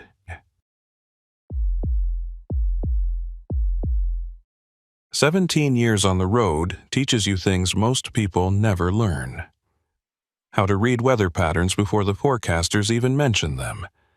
How to tell the difference between engine trouble and just the normal sounds of a rig carrying 20 tons. How to survive on truck stop coffee and whatever's wrapped in plastic under heat lamps at 3 in the morning. But most importantly, it teaches you to trust your instincts, especially when everything looks fine on the surface. Because, in this business, the moment you ignore that voice in your gut telling you something's wrong is usually the moment everything goes sideways. It was late March 2024, and I was running a load of agricultural equipment from Memphis down toward Jackson. Standard route, nothing complicated, just state highways cutting through the Delta Flatlands. The kind of drive where you can see for miles in every direction. Nothing but cotton fields and scattered farmhouses and the occasional gas station clinging to a crossroads like it's the last outpost of civilization. The weather had been threatening all day, that heavy gray sky that sits low and makes everything feel compressed, like the world's holding its breath waiting for something to break. By early afternoon, the radio was warning about flash flood potential across 3 counties, advising drivers to seek alternate routes and avoid low-lying areas. I'd been through Delta floods before, seen water rise so fast it turns roads into rivers in less than an hour. The land out here is flat, almost unnaturally so, and when the rain comes it has nowhere to go except sideways, spreading across fields and highways and anything else in its path. I checked my route, saw I had about 40 miles before I hit the worst of the potential flood zone, and made the call to push through. If I could clear that section before the heavy rain hit, I'd be fine. If not, I'd be stuck waiting it out in some roadside lot for hours, maybe longer. Time is money in this business, and I had a delivery window to meet. So I kept the accelerator steady and watched the sky darken ahead of me. The rain started around 2:30, just a light drizzle at first, the kind that fogs up your windshield and makes the road slick but manageable. Within 10 minutes it escalated, heavy drops hammering the cab and cutting visibility down to maybe 50 yards. I slowed to 45, then 40, leaning forward to peer through the windshield even with the wipers going full speed. The ditches on either side of the road were already filling, muddy water churning and rising, creeping toward the asphalt. I passed a few cars headed the other direction, headlights cutting through the downpour, and noticed most of them were moving fast, like they were trying to outrun what was coming. Smart. I should have done the same, should have turned around and found higher ground. But I'd already committed, and the highway ahead still looked passable. Then I felt it. A sharp jolt that ran through the whole rig, followed by a grinding sound from somewhere underneath. I eased off the gas immediately, heart sinking because I knew that sound. Axle trouble, maybe a broken mount or a cracked housing. Nothing catastrophic yet, but bad enough that I couldn't ignore it. I rolled another half-mile, looking for a safe place to pull over, and spotted a turnoff ahead marked by a faded sign that read, Puckett Service and Repair. The building sat about 100 yards off the main road, a low cinder block structure with a sagging roof and a gravel lot that was already turning to mud. Not exactly the kind of place you'd choose under normal circumstances, but normal had stopped applying the moment that axle made that noise. I turned in carefully, feeling the rig list slightly to one side as I rolled across the gravel, and came to a stop near the front of the building. The rain was relentless now, sheeting down so hard I could barely see the structure through the windshield. I grabbed my rain jacket, pulled it over my head, and climbed down into the storm. Within seconds, I was soaked, water running down my neck and into my boots as I jogged toward the building. The front door was propped open with a cinder block, and I ducked inside, dripping onto a concrete floor stained with decades of oil and grease. The interior was exactly what you'd expect from a roadside mechanic shop that had been here since before I was born. Tool benches cluttered with wrenches and sockets, a couple of hydraulic lifts that looked like they might collapse if you sneezed near them, and walls covered in old calendars and handwritten notes pinned to pegboard.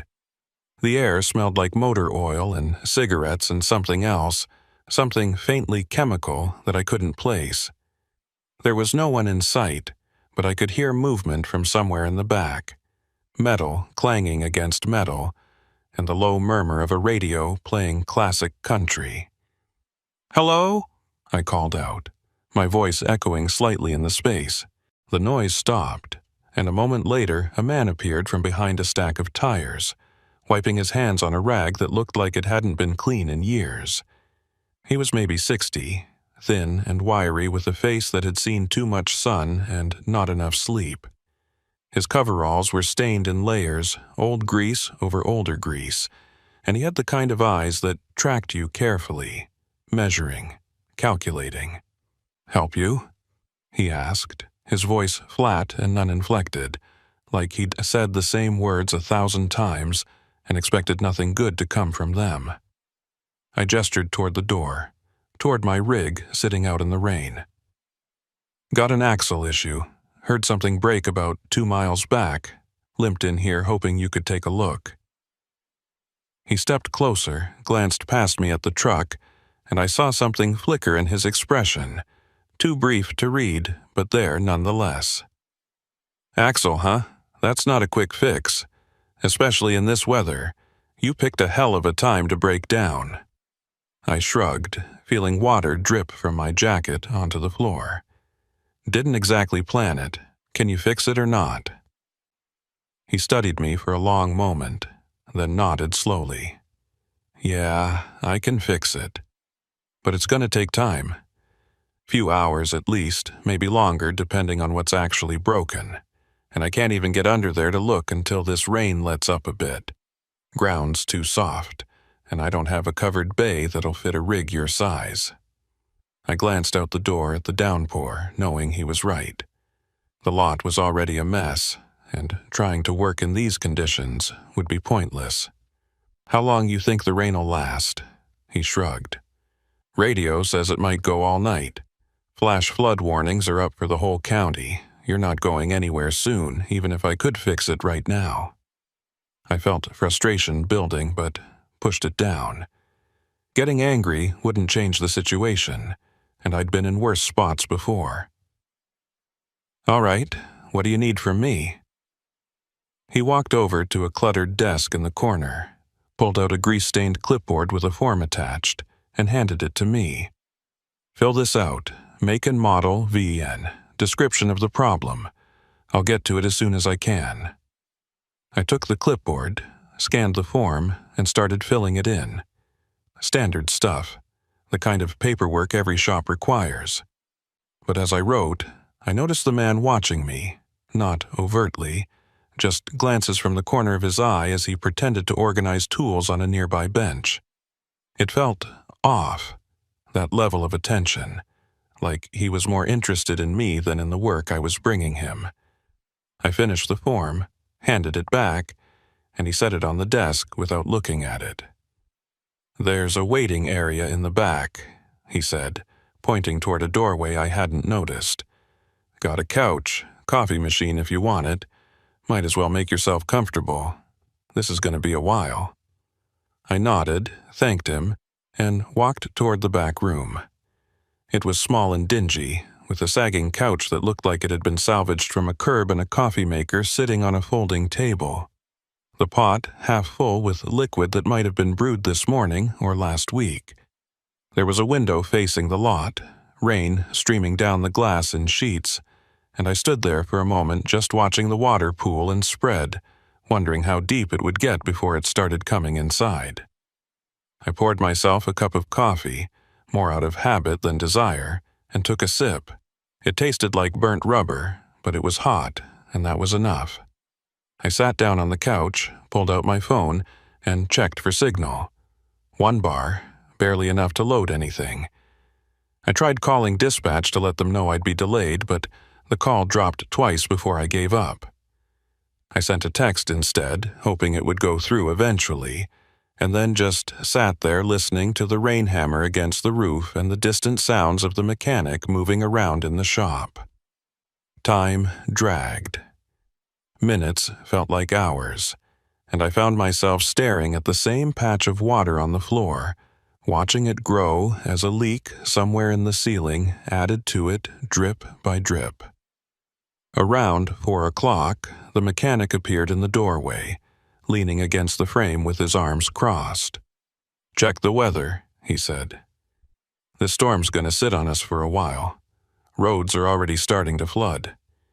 You're stuck here tonight, no way around it." I looked at him, trying to read his expression, but it gave nothing away. "What about the repair?" He shrugged. "Can't do anything until morning at the earliest. Need daylight and dry ground to get under that rig safely. You got a place to sleep in your cab?" I nodded. "Yeah, I can manage." He tilted his head slightly, like he was considering something, then said, "Suit yourself. But if you change your mind, there's a cot in the storage room. Not much, but it's dry. Door locks from the inside if that makes you feel better." The offer felt strange. Too generous for a guy who'd barely said 10 words since I arrived. But I didn't see any harm in it, and sleeping in the cab during a storm like this wasn't exactly appealing. "I'll keep that in mind," I said. He nodded, pushed off the door frame, and disappeared back into the shop. I sat there for another hour, drinking bad coffee and listening to the storm, and as the light outside started to fade, I made the decision to move to the storage room. The cab would flood if the water kept rising, and at least inside I'd stay dry. The storage room was exactly what he'd described. A narrow space with concrete walls, a cot shoved against one side, and boxes of parts stacked everywhere else. There was a single overhead bulb hanging from a wire, and when I pulled the chain it flickered to life, casting harsh shadows across the room. I tested the door, confirmed it had a slide bolt on the inside, and felt marginally better. I set my jacket on a hook, kicked off my boots, and stretched out on the cot. It smelled like mildew and old canvas, but it was better than nothing. I must have dozed off because when I opened my eyes, the room was darker. The bulb dimmed or dying, and I could hear voices. Low, muffled, coming from somewhere beyond the door. I sat up slowly, listening. 2 people, maybe more, talking in tones that didn't carry words but carried tension. I slid off the cot, moved quietly to the door, and pressed my ear against it. The voices were clearer now, still indistinct but urgent, and I caught fragments. "Can't keep doing this," and "told you it was temporary," and then something that made my blood run cold. "Just another problem we don't need." I stepped back from the door, heart pounding, and tried to make sense of what I'd heard. Who were they talking about? Me? Someone else? And what did they mean by another problem? I thought about the mechanic's strange behavior, the way he'd watched me, the odd offer of the storage room. None of it had felt right. And now, listening to those voices, I realized I'd walked into something I didn't understand, something that might not let me walk back out. I moved back to the cot, sat down, and tried to think. The door was locked from the inside, so I was safe for now. But morning would come, and with it the expectation that I'd let the mechanic fix my rig and send me on my way. Except I didn't trust that anymore. I didn't trust him, didn't trust this place, and I definitely didn't trust the voices on the other side of that door. I needed to figure out what was happening here, and I needed to do it before I became whatever they meant by another problem. The rain continued through the night, relentless and oppressive, and I sat on that cot in the dark, listening to every sound, every creak of the building, every footstep that passed near my door. And somewhere in the back of my mind, a voice kept whispering the same question over and over. What have you gotten yourself into? I didn't sleep much that night. Every time I started to drift off, a sound would pull me back.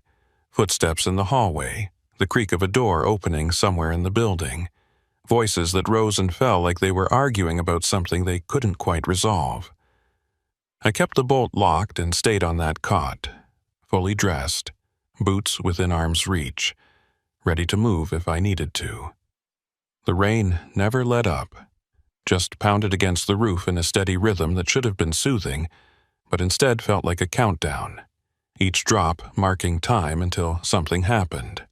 Around 5 in the morning, when the sky was just starting to show the barest hint of gray through the single high window in the storage room, I heard the shop door open and close.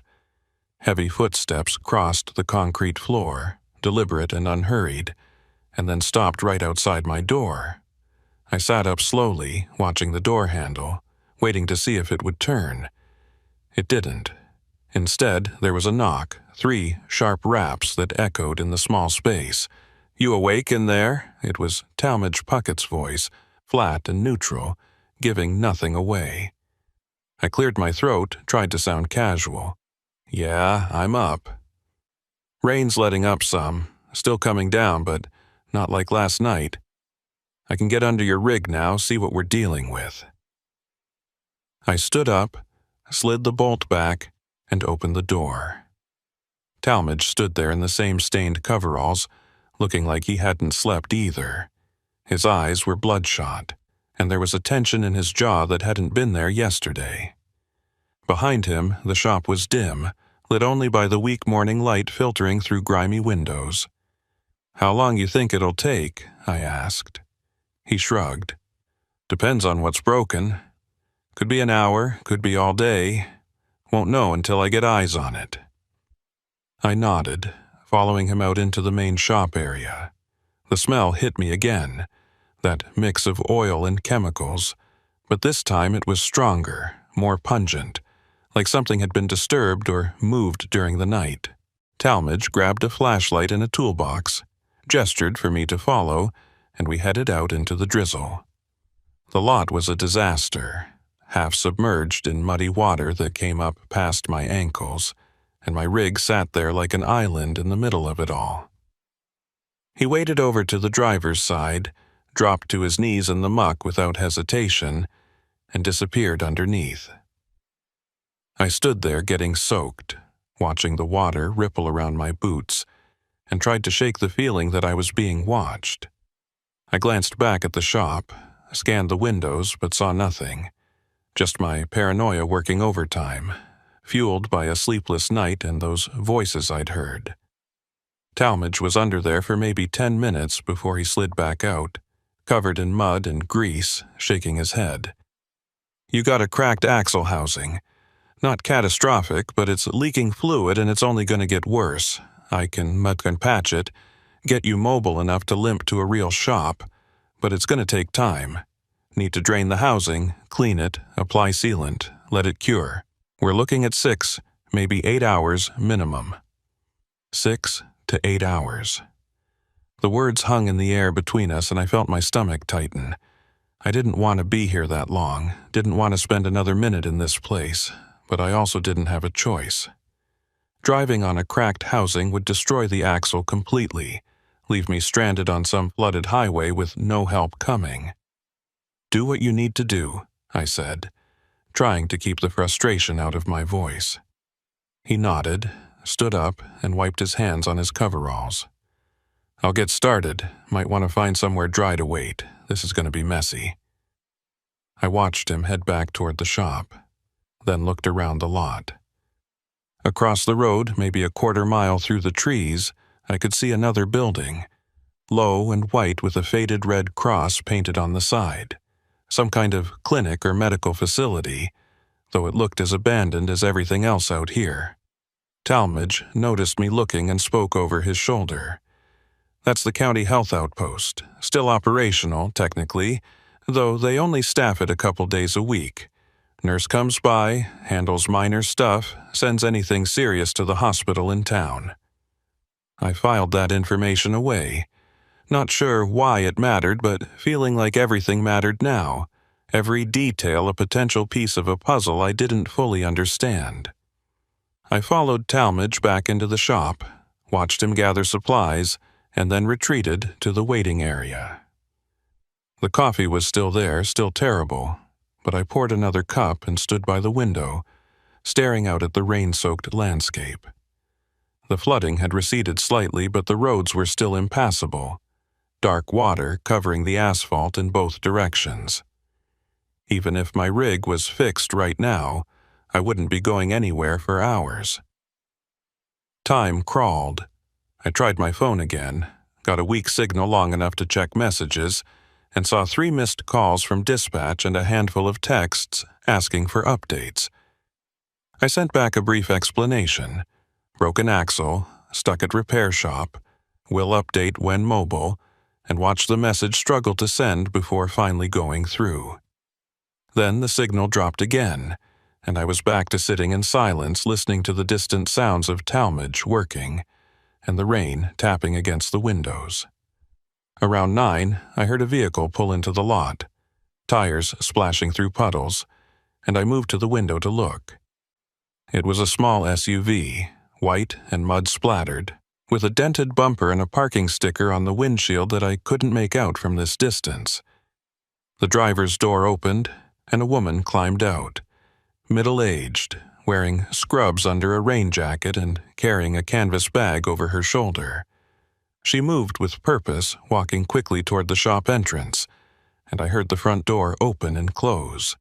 Voices followed, low and brief, Talmadge's and hers, and then footsteps approaching the waiting area. She appeared in the doorway, looked at me with tired but sharp eyes, and gave a small nod. "You must be the driver with the broken axle. Talmadge mentioned you were here." I stood up, trying to read her, trying to figure out if she was part of whatever was happening here or just someone passing through. "That's me, Hoyt Renfro." She stepped into the room, set her bag on the folding table, and extended a hand. "Leota McRaney, I'm the county nurse, work out of the clinic across the way. Talmadge called me this morning, said you might need somewhere more comfortable to wait while he works. Figured I'd check in, see if you needed anything. Medical attention, food, whatever." Her tone was professional, almost clinical, but there was something underneath it, a weariness that felt familiar, like she'd seen too much and had learned to keep it all at arm's length. I shook her hand, noted the strength in her grip, the calluses that spoke of years doing hands-on work. "I'm all right, thanks. Just waiting it out." She studied me for a moment, eyes flicking over my face like she was assessing more than just my physical state. "You don't look all right.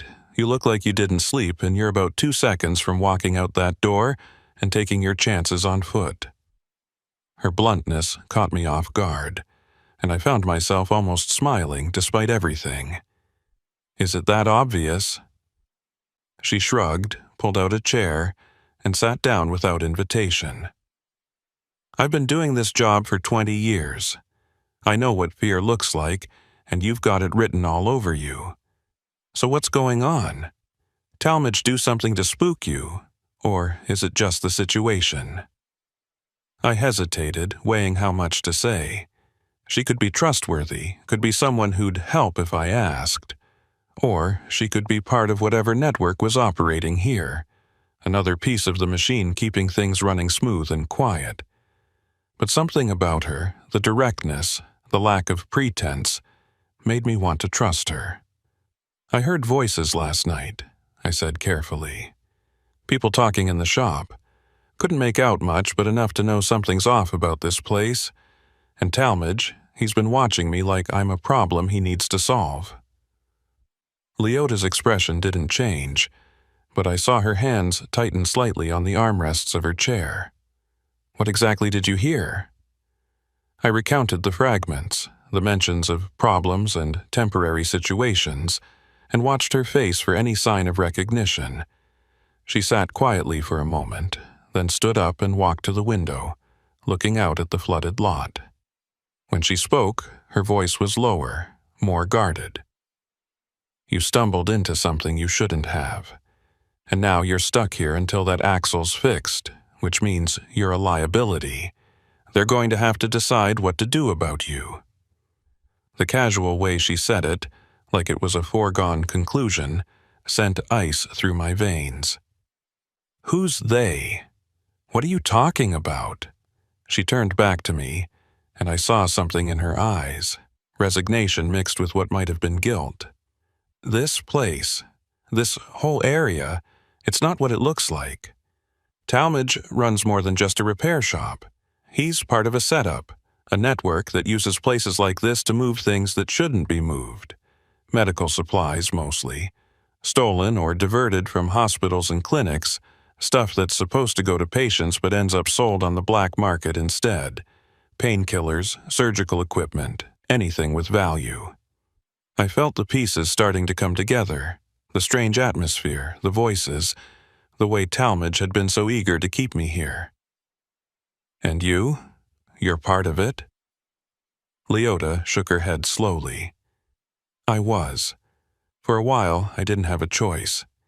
They approached me years ago, said they needed someone with access to supply chains, someone who could look the other way when shipments came up short. I was drowning in debt, my ex had cleaned me out, and I needed the money. So I did it. I falsified records, signed off on inventory that never existed, helped them build a pipeline. But I'm done now. I've been trying to get out for months, but they don't just let you walk away. The weight of what she was telling me settled over the room, and I realized just how deep this went. It wasn't just Talmadge, it was a system, organized and entrenched, using rural isolation and economic desperation to keep people complicit. Why are you telling me this? I asked. She looked at me directly, and I saw the exhaustion in her face, the toll of years carrying secrets. Because you're in danger. They can't let you leave knowing what you know, even if you don't realize what you know yet. And because maybe if I help you, I can do one decent thing before this all comes crashing down. Before I could respond, the door to the waiting area swung open, and Talmadge stood there, grease-covered and unreadable. His eyes moved between Leota and me, lingering just a moment too long, and then he spoke. Leota, need you to look at something in the clinic. Got a delivery that came in overnight, needs your signature. It wasn't a request, it was a command. Leota nodded, grabbed her bag, and walked toward him. As she passed me, she leaned in slightly and whispered, barely audible, "Don't go anywhere. I'll be back." Then she was gone, following Talmadge out into the shop, and I was alone again. I stood there for a moment, processing everything she'd said, trying to figure out my next move. If she was telling the truth, if this place was a front for black market medical supplies, then I was sitting in the middle of a criminal operation with no way out until my rig was fixed. And if Talmadge and whoever else was involved decided I was a threat, I wouldn't make it to that repair being finished. I needed leverage, needed information, needed something that would give me a chance. I walked to the window, watched Leota and Talmadge cross the muddy lot toward the clinic, and made a decision. I was going to follow them. I waited until they disappeared inside the clinic, then slipped out of the waiting area and into the main shop. It was empty, tools scattered across benches, my rig visible through the open bay door with the axle housing exposed and dripping sealant. I moved quickly, quietly, across the shop floor and out the back door, into the rain. The ground was soft, every step sinking slightly, but I kept low and moved toward the tree line that separated the shop from the clinic. Within a minute, I was among the pines, using the trunks for cover, and I could see the clinic clearly now. It was a simple structure, a single story with barred windows and a metal door that looked reinforced. The white paint was peeling, and the red cross was so faded it was barely visible. But the building itself seemed solid, functional. I crept closer, staying in the trees, until I was near enough to see through one of the windows. The interior was lit by fluorescent lights, harsh and clinical, and I could see Leota and Talmadge standing near a desk, talking. There was someone else with them, a man I hadn't seen before, younger, maybe 30s, wearing a button-down shirt and jeans. He was gesturing emphatically, clearly agitated, and even from this distance I could see the tension in the room. I moved to a different angle, trying to get closer to the window, and that's when I saw them. Boxes, dozens of them, stacked against the far wall, each one labeled with medical supply company logos. Some were open, contents visible, vials and syringes, and packages of pills. This wasn't a clinic, it was a warehouse, a distribution point, and Leota was standing right in the middle of it, signing something on a clipboard while Talmadge watched. My stomach turned. She'd lied to me, or at least hadn't told me the whole truth. She said she was done, that she was trying to get out, but here she was, signing off on another delivery, playing her part in the machine. I started to back away, intending to return to the shop before they noticed I was gone, but my boot caught on a root and I stumbled, catching myself against a tree. The noise was small, barely audible over the rain, but it was enough. The man in the button-down turned toward the window, eyes scanning the tree line, and I froze. For a moment I thought he hadn't seen me, thought I'd gotten lucky. Then he pointed, said something to Talmadge, and all three of them moved toward the door. I ran. No time to think, no time to plan, just pure instinct driving me back through the trees toward the shop. I could hear them behind me, voices shouting, branches snapping as they gave chase. I burst out of the tree line, slipped in the mud, and went down hard, my knee slamming into the ground. Pain shot through my leg, but I forced myself up, limping toward the shop. I made it inside, slammed the door shut, and looked around frantically for something to barricade it with. There was nothing, just tools and benches too heavy to move quickly. The door flew open before I could do anything, and Talmadge stepped inside, not running, not even hurried, just walking with that same deliberate pace. The other man was right behind him, and Leota brought up the rear, her face unreadable.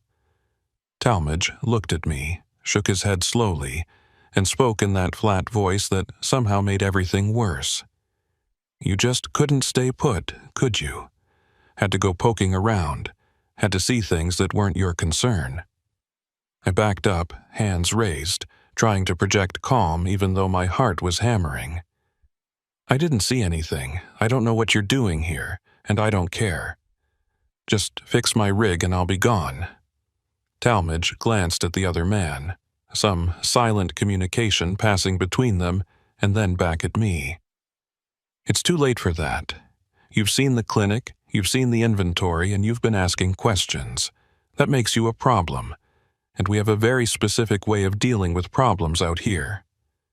The man in the button-down stepped forward, and I saw he was holding something, a syringe, the kind used for injections.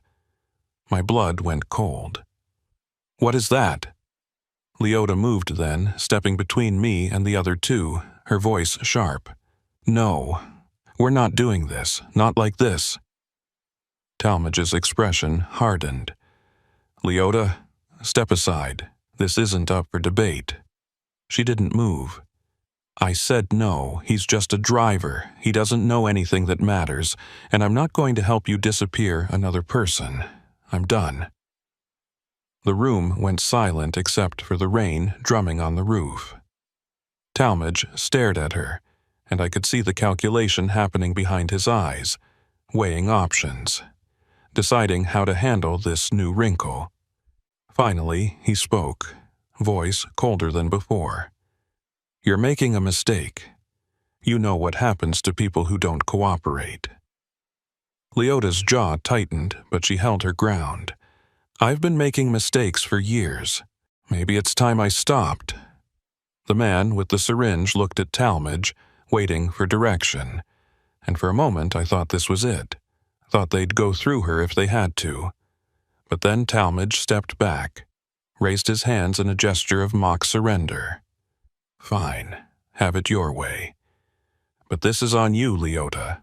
Whatever happens next, you own it."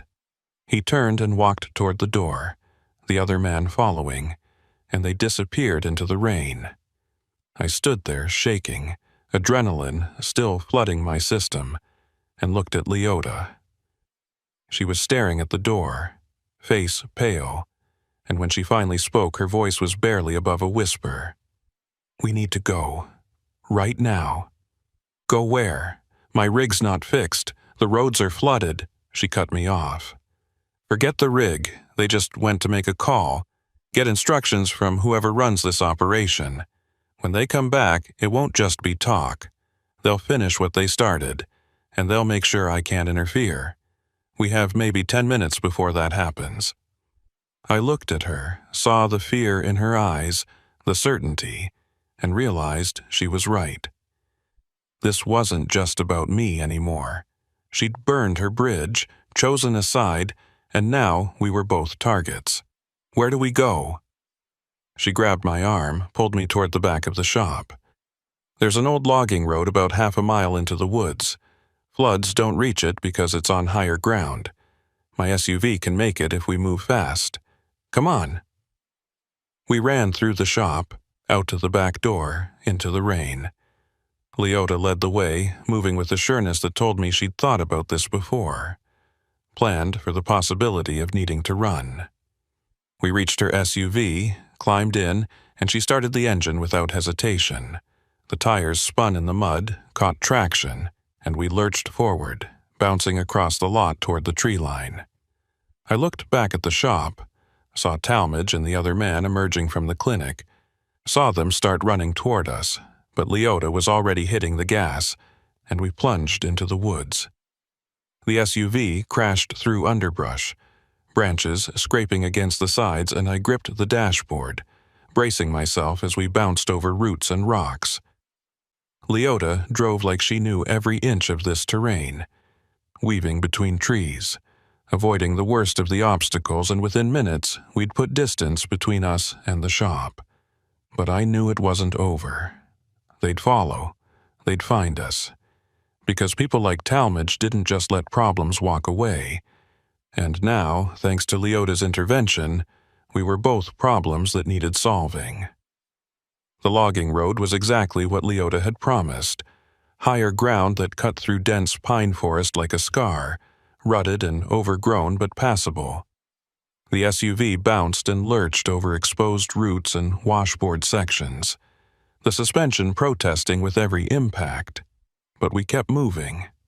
Leota's hands were white-knuckled on the wheel, her eyes fixed straight ahead, and I could see the tension radiating off her in waves. Neither of us spoke for the first few minutes, both of us just processing what had happened, what we'd left behind, and what was coming next. Finally, when the shop had disappeared completely behind us and the only sound was the engine straining and the rain pattering against the windshield, I broke the silence. "Where does this road lead?" Leota didn't take her eyes off the path ahead. "Eventually connects to County Road 12, about 8 miles north of here. From there we can hit the state highway, get to a town big enough to have actual law enforcement. But it's going to take us at least an hour in these conditions. Maybe more." An hour. I thought about Talmadge and that other man, about how quickly they could organize pursuit, about what resources they had at their disposal. "They're going to follow us." She nodded, jaw tight. "I know. Talmadge has people, connections. By now, he's already made calls, told them we're running. They'll set up roadblocks, or they'll just wait for us to surface somewhere. That's how this works out here. You can't just disappear, not when they've got eyes everywhere. The hopelessness in her voice was palpable, and I felt it settling over me too. The weight of being hunted in unfamiliar territory with no clear path to safety. So, what's the plan? We just drive until we get caught? She was quiet for a moment, navigating around a fallen branch, then said, "There's a place, about halfway to County Road 12, old hunting cabin my ex used to own. It's off the main path, hidden pretty well. We could hole up there for a few hours, let them search the obvious routes, then move when they're not expecting it." It wasn't much of a plan, but it was better than nothing. "You think it's still standing? Still usable?" She shrugged. "Haven't been there in 3 years, but it was solid timber construction. Should still be intact. And it's got a storm cellar, somewhere we can hide if we need to." A storm cellar. The thought of being underground, trapped in a confined space while they searched above, made my skin crawl.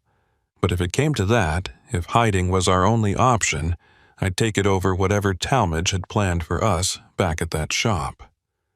"All right, get us there."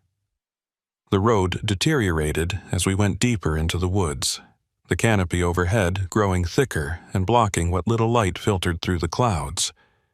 It felt like driving into a tunnel, the world narrowing to just the path ahead, and the walls of trees pressing in on either side.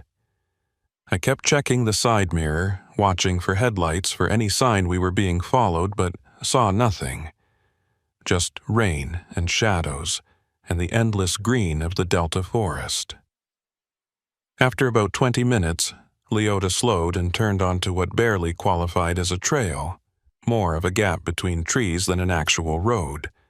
The SUV scraped against low-hanging branches, leaves and pine needles smearing across the windshield, and I had to trust that she knew where she was going because I couldn't see anything that looked like a path. Then, through the trees, I saw it. A small cabin, maybe 20 feet square, built from dark timber that had weathered to almost black. The roof was covered in moss and fallen branches, and one of the windows was cracked, but the structure looked intact. Leota pulled up as close as she could, killed the engine, and we sat there for a moment in the sudden quiet, just the rain and our breathing. "This is it," she said, already reaching for the door handle. "Let's get inside, see what we're working with." We climbed out into the rain, and I followed her to the front door. It was padlocked, but Leota pulled a key from her pocket, old and tarnished, and the lock opened with a rusty click. The door swung inward, hinges protesting, and we stepped into musty darkness. Leota pulled out her phone, turned on the flashlight, and swept it across the interior. The cabin was sparse. Just a single room with a wood stove in one corner, a cot against the wall, and a small table with 2 chairs. Dust covered everything, and there were signs of animals, droppings in the corners, chewed fabric on the cot. But it was dry, and it was shelter. "Storm cellar's through there," Leota said, pointing to a trapdoor in the floor near the stove. I walked over, grabbed the iron ring, and pulled. The door lifted with a groan, revealing a ladder descending into darkness. I aimed my own phone's light down and saw a small space, maybe 8 feet by 8 feet, with earthen walls and a low ceiling supported by timber beams. Not comfortable, but defensible. "How long do you think we should stay here?" I asked. Leota moved to the window, peered out through the cracked glass. "Hour, maybe 2. Long enough for them to check the main roads and assume we went straight through. Then we move, take the back way to County Road 12. I nodded, lowered the trapdoor back into place, and looked around the cabin. There wasn't much to work with, no food, no supplies, just the bare bones of a shelter that hadn't been used in years. But it would do. I pulled one of the chairs away from the table, brushed off the dust, and sat down. Leota did the same, and for the first time since we'd fled the shop, we had a moment to breathe, to think. "Tell me about the operation," I said. "How deep does it go? Who else is involved?" She rubbed her face with both hands, exhaustion seeping through every movement. "It started small, maybe 6 or 7 years ago. Talmadge was approached by someone, I never knew who, someone with connections to hospital supply chains and a plan to divert high-value items. Painkillers mostly, opioids, the kind that sell for serious money on the street, but also surgical equipment, diagnostic tools, anything that could be resold to clinics that operate under the table. And they needed you because you had access," I said, filling in the blanks. She nodded. "I work county health, which means I interface with regional supply networks. I place orders, receive shipments, log inventory. It was easy to falsify records, make it look like we'd received less than we actually did, then pass the excess to Talmadge. He'd store it at the clinic, the one you saw, and distribute it through his network. Buyers would come in under the guise of needing vehicle repairs, pick up their product and leave. Clean, efficient, almost impossible to trace. I thought about the boxes I'd seen stacked in that clinic, the sheer volume of it. How much money are we talking about?" Leota's laugh was bitter, humorless. Enough to keep a lot of people quiet. Talmadge was pulling in maybe $50,000 a month, and that was just his cut. Whoever's running the operation higher up, they're making 10 times that, maybe more. And it's not just this location. There are others scattered across the Delta, all using the same model. Rural isolation, economic desperation, and people like me who were willing to look the other way for a paycheck. The scope of it was staggering. This wasn't just a local scheme. It was a network, coordinated and sprawling, using the very infrastructure meant to help people as a pipeline for illegal goods. "Why didn't you go to the authorities?" I asked. "If you knew all this, why stay involved?" She looked at me, and I saw the shame in her eyes, the weight of complicity. Because I was scared. And because by the time I realized how deep it went, I was already in too far. They made sure of that. Gave me just enough rope to hang myself, made sure I signed documents, handled transactions, left a trail that would lead straight back to me if anyone ever investigated. I became insurance for them. If I talked, I'd go down too. So I kept quiet, kept playing my part, and told myself I'd find a way out eventually. She paused, swallowed hard. "But you don't get out of something like this, not unless you burn it all down." The rain picked up again, hammering against the roof, and I thought about my own situation. I'd stumbled into this by accident, a broken axle and bad timing, and now I was as deep in it as Leota. Maybe deeper, because I didn't have years of accumulated leverage. Didn't have anything to trade except my silence. And they'd already made it clear that silence wasn't enough. "What happened to the others?" I asked. "The people who became problems before me." Leota went very still, her gaze dropping to the table. When she spoke, her voice was barely audible. "There have been 3 that I know of. Drivers, like you, who broke down in the wrong place at the wrong time. Saw things they shouldn't have, asked questions. Talmadge handled them." My blood went cold. Handled them how? She met my eyes, and I saw the answer there before she said it. They disappeared. Officially, they abandoned their rigs, walked off into the woods, never came back. Search parties found nothing. Cases went cold. But I know what really happened. I saw the records, the falsified medical reports that created alibis, the death certificates signed by a county coroner who's on the payroll. They were killed, Hoyt. Quietly, efficiently, and buried somewhere in these woods where no one would ever find them. The cabin felt smaller suddenly, the walls closing in, and I had to force myself to breathe. 3 drivers, 3 people who'd made the same mistake I had, who'd trusted the wrong mechanic, ended up in the wrong place. And they were dead, erased, their families probably still waiting for answers that would never come. "Why are you telling me this?" I asked, though I already knew the answer. She looked at me directly. "Because you deserve to know what you're up against. And because if we're going to survive this, you need to understand that running isn't enough. We have to expose them, bring everything into the light, or they'll just keep hunting us until we're dead." Before I could respond, I heard it. Faint at first, almost lost in the sound of the rain, but growing louder.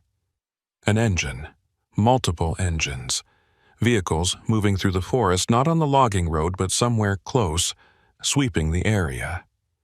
Leota heard it too, her head snapping toward the window. "They're here," she whispered. "They're searching for us." I moved to the window, staying low, and peered out through the crack in the glass. Through the trees, I could see lights, headlights cutting through the rain, moving slowly, methodically. 2 vehicles, maybe 3, spread out in a search pattern. They were hunting us, and they were getting close. "The storm cellar," Leota said, already moving toward the trap door. "Now." I helped her lift it, and we descended the ladder quickly, pulling the door shut above us. The darkness was absolute, suffocating, and I turned on my phone's flashlight, keeping it pointed at the ground to minimize the glow. We crouched in the cramped space, barely room to move, and listened. The engines grew louder, closer, and then one of them stopped. Right outside the cabin, I heard doors opening, footsteps on wet ground, voices muffled by the rain but clearly searching, calling out. "Check the cabin," someone said. It wasn't Talmadge's voice. This was someone else, someone I hadn't heard before. Footsteps crossed the porch, the door creaked open, and I held my breath. Above us, floorboards groaned under weight, and I could hear them moving through the cabin, opening the stove, checking behind the cot. My hand found Leota's in the darkness, and I felt her trembling, or maybe it was me. I couldn't tell anymore. The footsteps moved closer to the trap door, and I heard someone kick it lightly, testing it. "Locked from the outside," the voice said. "Nobody's down there." Relief flooded through me, and I realized Leota must have locked the trapdoor when we came in, a precaution I hadn't even noticed. The footsteps retreated, the door closed, and the engine started again. We waited, motionless, as the sounds faded, the vehicles moving deeper into the forest. We stayed in that cellar for what felt like hours but was probably only 30 minutes, making sure they were really gone before we risked moving. When we finally climbed back up, the cabin was empty, undisturbed, and the forest outside was quiet again, except for the rain. Leota closed the trap door, locked it from the outside again, and we stood there in the dim light, both of us shaking from adrenaline and relief. "That was too close," I said. She nodded. "They'll widen the search, check other locations. We need to move now, while we still can." We left the cabin, climbed back into the SUV, and Leota started the engine. But as she put it in gear, there was a grinding sound, a metallic screech that made my stomach drop. She tried again, and the engine revved, but the vehicle didn't move. "What's wrong?" I asked, already knowing it was bad. She climbed out, walked around to the rear, and I followed. The back tire was flat, completely shredded, torn apart like something had ripped through it. Leota knelt down, examined it, and pulled out a spike strip, a portable one, the kind police use to stop fleeing vehicles. She held it up, face pale. "They found us. They were here, and they sabotaged the SUV." Panic surged through me. If they'd been here, If they knew we were in the cabin and had disabled our vehicle, then this was a trap. They were waiting for us to come out, waiting to finish what they'd started. "We need to go back inside," I said. "Lock ourselves in. Call for help." Leota shook her head. "No signal out here, remember? And if we lock ourselves in, we're just making it easier for them.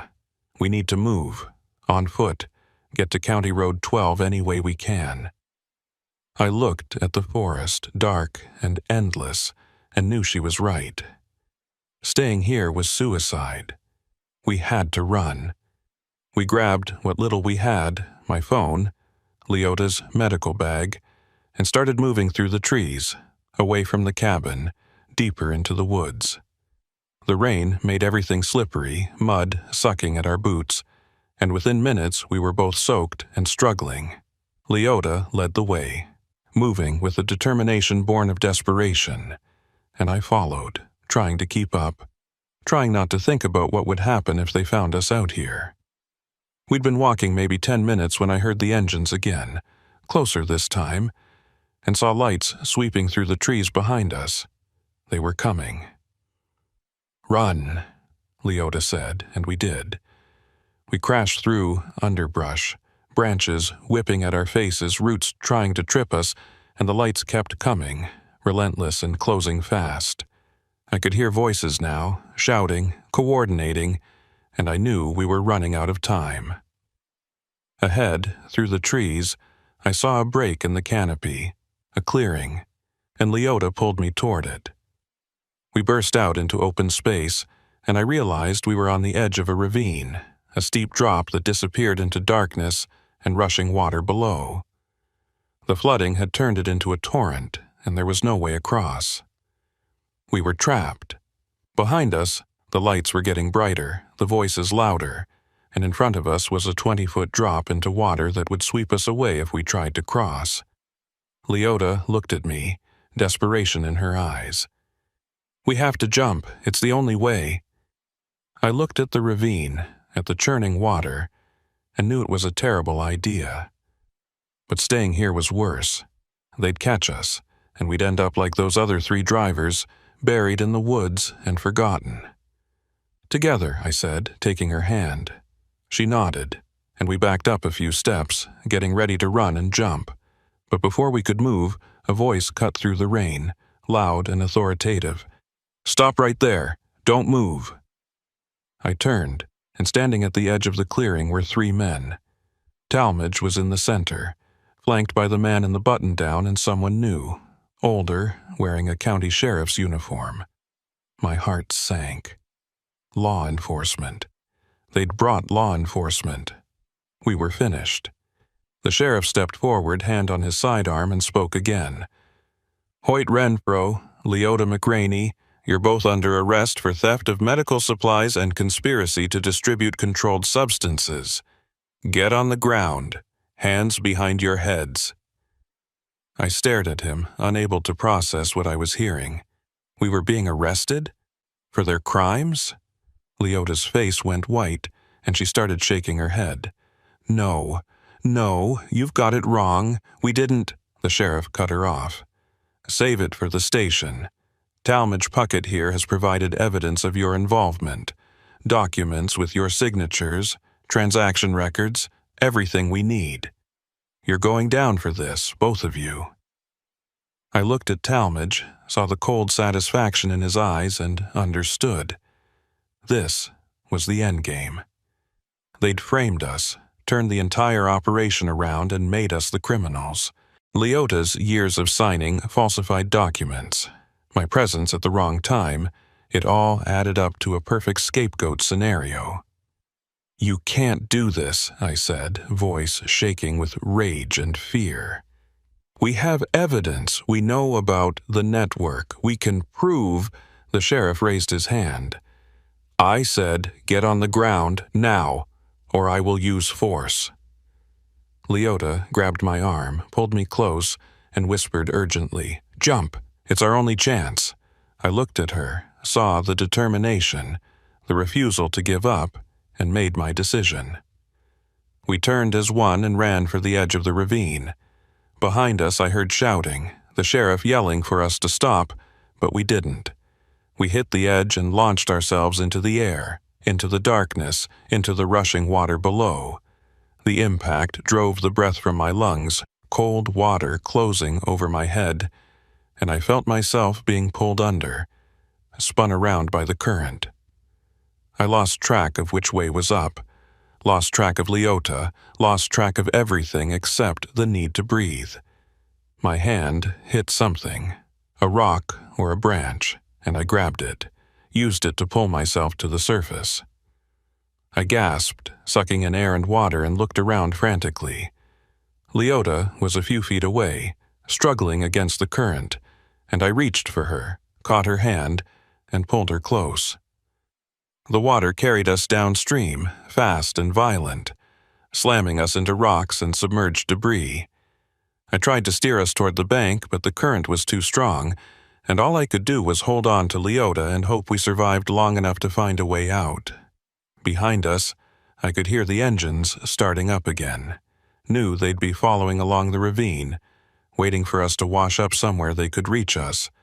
But for now, we were moving. We were alive. And that was enough. The current finally began to ease after what felt like an eternity, the ravine widening and the water spreading out, losing some of its force. I managed to angle us toward the bank, and we grabbed onto an overhanging root, used it to pull ourselves out of the water. We collapsed on the muddy shore, coughing and shaking, too exhausted to do anything but lie there. Above us, the rain continued to fall, and somewhere in the distance I could still hear the engines, still hear them searching. Leota rolled over, looked at me, and somehow managed a weak smile. "Still alive," she said. I nodded, too tired to speak, and we lay there in the mud, listening to the rain and the river and the sound of our pursuers getting closer. This wasn't over. Not by a long shot. But we'd survived this far, and that meant we still had a chance. Somewhere in the back of my mind, I knew we had to keep moving, had to find a way to expose the network and clear our names. But right now, all I could do was breathe and be grateful for one more minute of freedom. We couldn't stay on that muddy bank.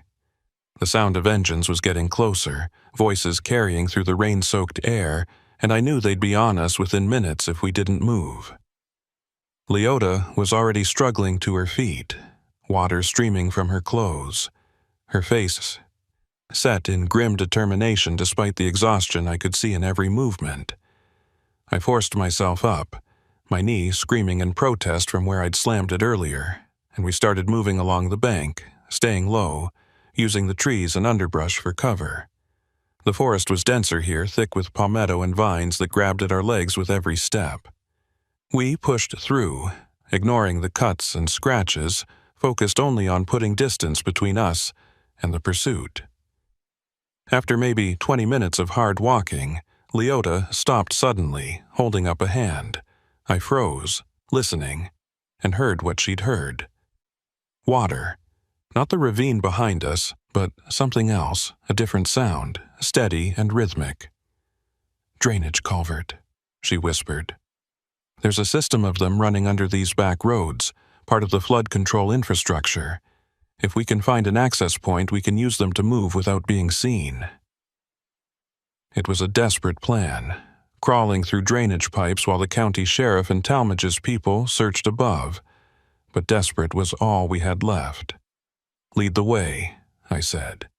We pushed forward, following the sound, and within a few minutes we found it. A concrete culvert, maybe 4 feet in diameter, jutting out from a hillside with dark water flowing from its mouth. It looked like the entrance to hell, but it was our best option. Leota didn't hesitate, just waded into the water and ducked into the pipe. I followed, the cold water rising to my waist, and we began moving through the darkness. The culvert was claustrophobic, barely enough room to move in a crouch, and the water was deeper than I'd expected, reaching almost to my chest in some sections. The current wasn't strong, but it was constant, pushing against us, making every step a struggle. Our phones provided the only light, weak beams that barely penetrated the darkness ahead, and I tried not to think about what might be in the water with us, snakes or worse. We moved in silence, the only sounds our labored breathing and the echo of water sloshing against concrete. After what felt like hours but was probably only 30 minutes, the culvert began to slope upward, and the water level dropped. Ahead, I could see gray light filtering in, and we moved toward it, emerging into a larger chamber where several pipes converged. It was some kind of junction point, with a metal ladder leading up to a manhole cover. Leota climbed first, pushing the cover aside just enough to peer out. "We're on County Road 12, she said quietly. "About a mile from the nearest town. If we can make it there, find someone who isn't part of this, we might have a chance." She climbed out, and I followed, emerging onto wet asphalt in the middle of nowhere. The rain had finally started to let up. Just a light drizzle now, and in the distance I could see lights, the glow of a small town against the gray sky. We started walking, keeping to the shoulder, ready to dive into the ditch if we heard vehicles approaching. My body was screaming at me to stop, to rest, but I knew we couldn't. Not yet. Not until we found someone we could trust, someone who could help us expose what we'd discovered. We'd covered maybe half the distance when I heard it. A vehicle approaching from behind, moving fast. I grabbed Leota and we threw ourselves into the ditch, pressing flat against the wet grass. The vehicle roared past, a truck with county markings, and I caught a glimpse of the driver. Not the sheriff, someone else, but clearly searching. They were everywhere, had resources we couldn't match, and it was only a matter of time before they found us. "We can't walk into town," I said. "They'll be watching for us, every gas station, every store. We need another way." Leota nodded, thinking, and then her eyes widened slightly. "The church. There's a small Baptist church on the edge of town, been there forever. The pastor, he's old, been here since before any of this started. He's not part of the network, I'd stake my life on it. If we can get to him, explain what's happening, he might help us." It was thin, banking everything on one person's integrity, but we didn't have better options. "Where is it?" She pointed east toward a cluster of trees on the outskirts of the town lights. "About a quarter mile that way, off the main road. There's a cemetery behind it. We can approach from there, stay out of sight." We cut across a cotton field, the mud sucking at our boots with every step, and made our way toward the church. It was a small white building with a steeple, paint peeling but structure solid. Exactly the kind of place that had stood unchanged for generations. The cemetery was behind it, old headstones tilting at angles, and we used them for cover as we approached the back door. Leota tried the handle, locked. She knocked, soft but persistent, and we waited. After a long moment, the door cracked open, and an old man peered out. Suspicion clear on his weathered face. He was maybe 70, with white hair and eyes that had seen too much to be easily fooled. "Leota McRaney," he said, voice rough with age. "What in the Lord's name are you doing at my back door looking like a drowned rat?" Leota stepped closer, keeping her voice low. "Pastor Whitfield, I need your help. We both do. We're in trouble, serious trouble, and you're the only person I trust." The pastor's eyes moved to me, assessing, then back to Leota. "What kind of trouble?" Leota took a breath, and I could see her gathering herself for what came next. "The kind that involves corruption, murder, and people who'll do anything to keep it quiet. The kind that's going to get us killed if you turn us away." Pastor Whitfield studied her for a long moment, then stepped back and opened the door wider. "Get inside, quickly." We entered a small office, cluttered with books and papers, and the pastor closed the door behind us, locking it. He gestured to 2 chairs, and we sat, water pooling beneath us on the old carpet. "Start from the beginning," he said. settling into a chair behind his desk. "And don't leave anything out." Leota told him everything. The medical supply theft, Talmadge's operation, the network of corrupt officials, the 3 drivers who'd been killed, and how we'd been framed to take the fall. The pastor listened without interrupting, his expression growing darker with each revelation, and when Leota finished, he sat back and shook his head slowly. "I've suspected something was wrong in this county for years," he said quietly. "Good people disappearing, families left with no answers, a feeling that something rotten was growing beneath the surface. But I never had proof, never had anything concrete to point to. Now you're telling me it's worse than I imagined." He stood up, walked to the window, and peered out through the curtains. "They'll be looking for you, the sheriff, Talmadge, all of them. This church won't stay safe for long." Leota leaned forward. "We need to get this information out, to someone outside the county, someone who can investigate without being compromised. The state police, the FBI, anyone." Pastor Whitfield turned back to us, and I saw resolution forming in his eyes. "There's a state police barracks about 40 miles north, near Greenwood. I know a trooper there, good man, not from around here. If anyone can help, it's him. But getting you there is the problem. The roads will be watched, and my car is too recognizable. They'd stop us before we made it 10 miles. I thought for a moment, then said, "What about the medical transport? Leota, you said the county health system has ambulances, vehicles that move between facilities. Could we use one of those?" Leota's eyes widened. "The depot is about 2 miles from here on the north side of town.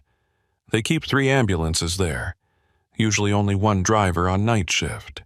If we could get there, get one of those vehicles, we'd have a chance. Ambulances don't get stopped, don't get questioned." Pastor Whitfield nodded slowly. "It's risky, but it might work. I can get you close to the depot, drop you off where the cameras won't see. After that, you're on your own."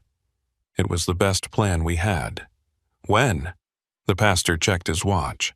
"Now. Before they widen the search, before they think to check here. We go now." He led us to his garage, a small structure attached to the back of the church, and we climbed into his ancient sedan, a car that looked like it barely ran, but started on the first try. Pastor Whitfield drove carefully, taking back roads and avoiding the main streets, and within 15 minutes we were on the outskirts of town near the medical depot. He pulled over near a cluster of trees, killed the engine, and pointed. "There, the white building with the bay doors.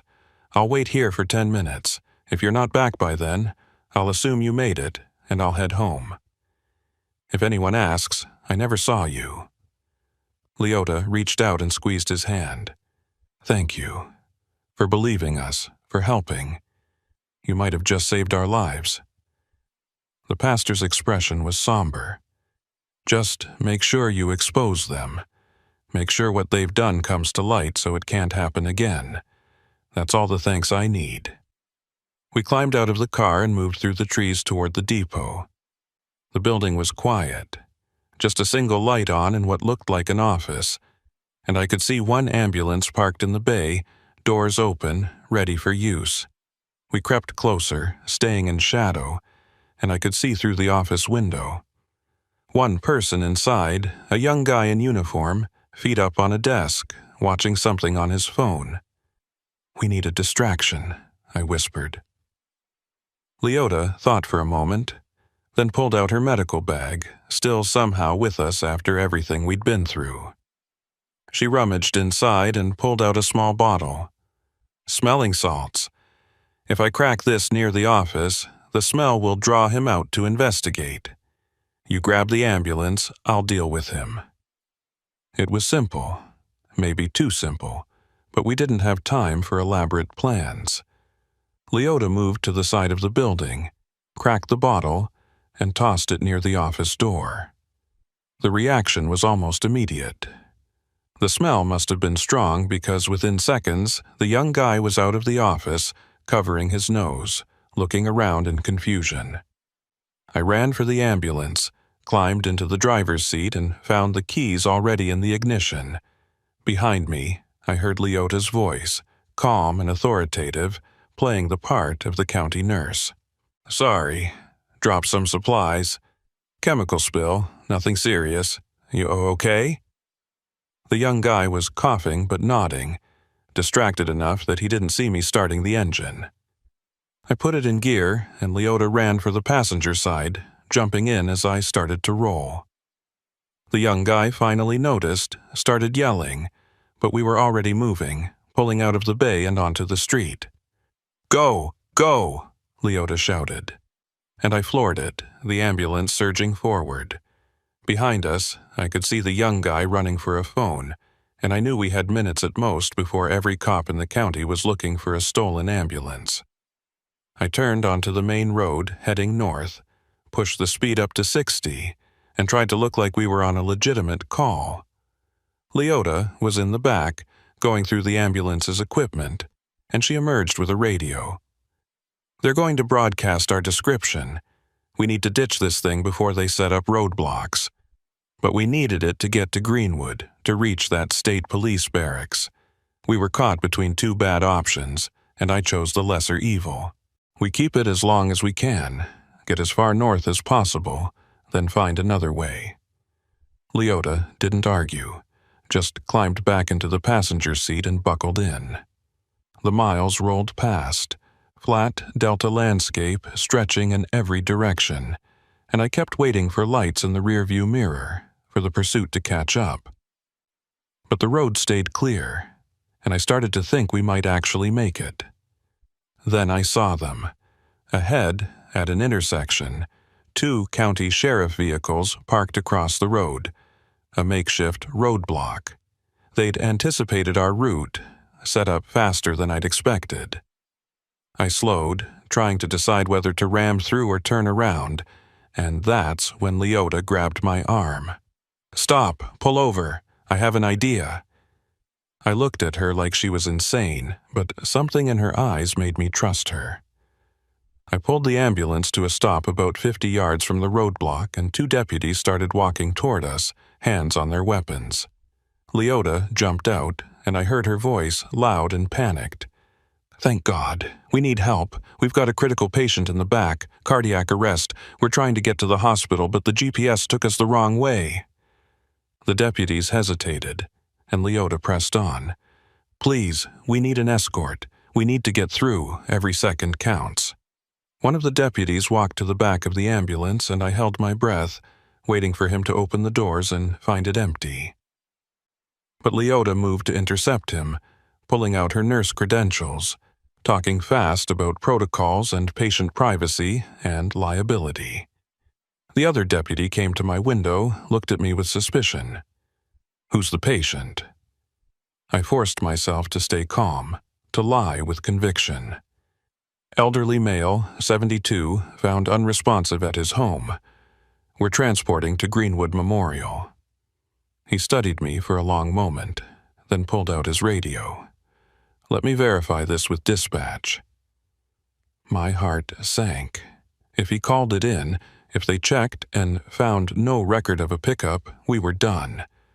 But before he could key the radio, Leota was there, thrusting a clipboard at him. "Here's the paperwork. Everything's documented. We just need to move now." The deputy looked at the papers, real medical transport forms that Leota must have grabbed from the ambulance, and I saw him wavering. In the distance, I heard sirens, more units responding, and I knew our window was closing. The deputy made his decision. "All right, follow me. I'll clear the roadblock, get you through." He jogged back to his vehicle, and Leota jumped into the passenger seat, her face pale. "Drive. When he clears the roadblock, drive like hell and don't stop." The deputy's vehicle pulled forward, and the two cars blocking the road separated just enough for us to pass. I eased the ambulance through the gap, gave a wave of thanks, and then, as soon as we were clear, I punched the accelerator. Behind us, I heard shouting, heard the deputies realizing they'd been played, but we were already moving, already pulling away. Leota was on her phone, what little signal she had trying to call the state police barracks directly. Come on, she muttered, and then I heard her connect. This is Leota McGraney, county nurse. I need to report a major criminal conspiracy involving... The line went dead. She tried again, but there was no signal now, and I realized we were in a dead zone, miles from any tower. We have to get there in person, she said. No other way. I nodded, keeping my foot down, watching the road ahead for more blockades. The ambulance screamed north, eating up the miles, and behind us the delta fell away, replaced by slightly hillier terrain as we approached the state line. Greenwood was maybe 15 miles ahead, and I started to think we might actually make it. Then I saw the spike strip, laid across the road, barely visible in the fading light, and by the time I registered it, we were already on it. The tires exploded, all 4 of them shredding at once, and the ambulance lurched violently to the right. I fought the wheel, tried to keep us on the road, but the vehicle was out of control. We hit the shoulder, plowed through a ditch, and slammed into a tree. The impact threw me against the seatbelt, airbags deploying, and everything went white for a moment. When my vision cleared, I was hanging sideways in the seat. The ambulance tilted at a steep angle. I could taste blood, feel it running from my nose, and my ears were ringing. Leota, I managed, turning to look. She was slumped against her door, unconscious but breathing. I reached for her, tried to wake her, but she didn't respond. I had to get us out, had to move before they arrived. I unbuckled, dropped onto Leota's door, and tried the handle. Jammed. I kicked at the windshield, already cracked from the impact, and after 3 hard kicks it gave way. I crawled through, pulled myself out onto the wet grass, and went back for Leota. It took all my strength to pull her through the broken windshield, to drag her away from the wreckage. She was starting to come around, groaning, her eyes fluttering. "Hoyt?" she mumbled. "What happened?" I didn't have time to explain. In the distance, I could hear engines, multiple vehicles approaching fast. They'd set the trap, and now they were coming to finish it. I looked around, saw nothing but open fields and a distant tree line. We couldn't outrun them, couldn't hide. This was it. Then I saw headlights coming from the opposite direction, from the north. A single vehicle, moving fast, and as it got closer I saw the markings. State police. A trooper, maybe responding to Leota's partial call, maybe just on patrol. It was a chance, maybe our last one. I stood up, waving my arms, and the vehicle slowed, pulled over. A trooper got out, hand on his weapon, cautious but not hostile. "What happened here? You folks all right?" I didn't waste words. "We're being hunted. County sheriff, corrupt officials, they framed us for crimes they committed. We have evidence, we can prove everything, but they're trying to kill us before we can talk." The trooper's expression shifted from concern to alertness. "That's a serious accusation. You got any proof?" Leota, now conscious enough to speak, pulled out her phone, held it up. "Everything's on here. Documents, photos, recordings. Everything you need to start an investigation." The trooper was about to respond when the other vehicles arrived, 3 county sheriff cars, screeching to a stop behind the wreckage. The sheriff himself got out, the one who'd tried to arrest us at the ravine, and he walked toward us with his hand on his weapon. "Trooper, these 2 are wanted for felony theft and assault. I need you to step aside so I can take them into custody." The state trooper looked between us and the sheriff, trying to assess the situation. "Sheriff, these folks are making some serious allegations about your department. I think we need to sort this out at the barracks, with proper oversight." The sheriff's face darkened. "These are county matters, trooper, not your jurisdiction. Stand aside." The trooper didn't move. "Until I verify the situation, no one's going anywhere." Both parties will accompany me to the state police barracks in Greenwood, and we'll get this straightened out there." The sheriff's hand moved closer to his weapon, and I saw Talmadge and the man in the button-down emerging from one of the other vehicles. This was about to escalate, about to turn into something violent, and I knew the trooper was outnumbered. But then more headlights appeared, from both directions this time. State police vehicles, at least 4 of them, converging on the scene. The trooper must have called for backup when he saw the crash, standard procedure, and now the dynamics shifted completely. The sheriff looked at the arriving units, saw he was outgunned, and took his hand off his weapon. One of the arriving troopers, a sergeant by the stripes on his uniform, walked up to the sheriff and spoke quietly. "We're going to need you to come with us, answer some questions. Same for everyone else involved here." The sheriff tried to protest, but the sergeant cut him off. "This isn't a request. We've got 2 civilians making serious accusations, and until we sort out who's telling the truth, everyone's coming in, understood?" The sheriff's jaw tightened, but he nodded. They separated us, put Leota and me in one vehicle, the sheriff and his deputies in others, and formed a convoy headed to Greenwood. In the back of the trooper's car, Leota leaned against me, exhausted, and whispered, "Is it over? Are we safe?" I wanted to say yes, wanted to believe that we'd finally reached safety, but I'd learned too much, seen too much, to trust that easily. "We're safer than we were," I said carefully, "but until we get everything on record, until the investigation is complete, we're not out of the woods." The barracks appeared ahead, a solid brick building with state police vehicles parked in neat rows, and we were escorted inside. They separated us again, took us to different interview rooms, and for the next 6 hours I told my story to a succession of investigators, went over every detail, handed over the photos and information from my phone.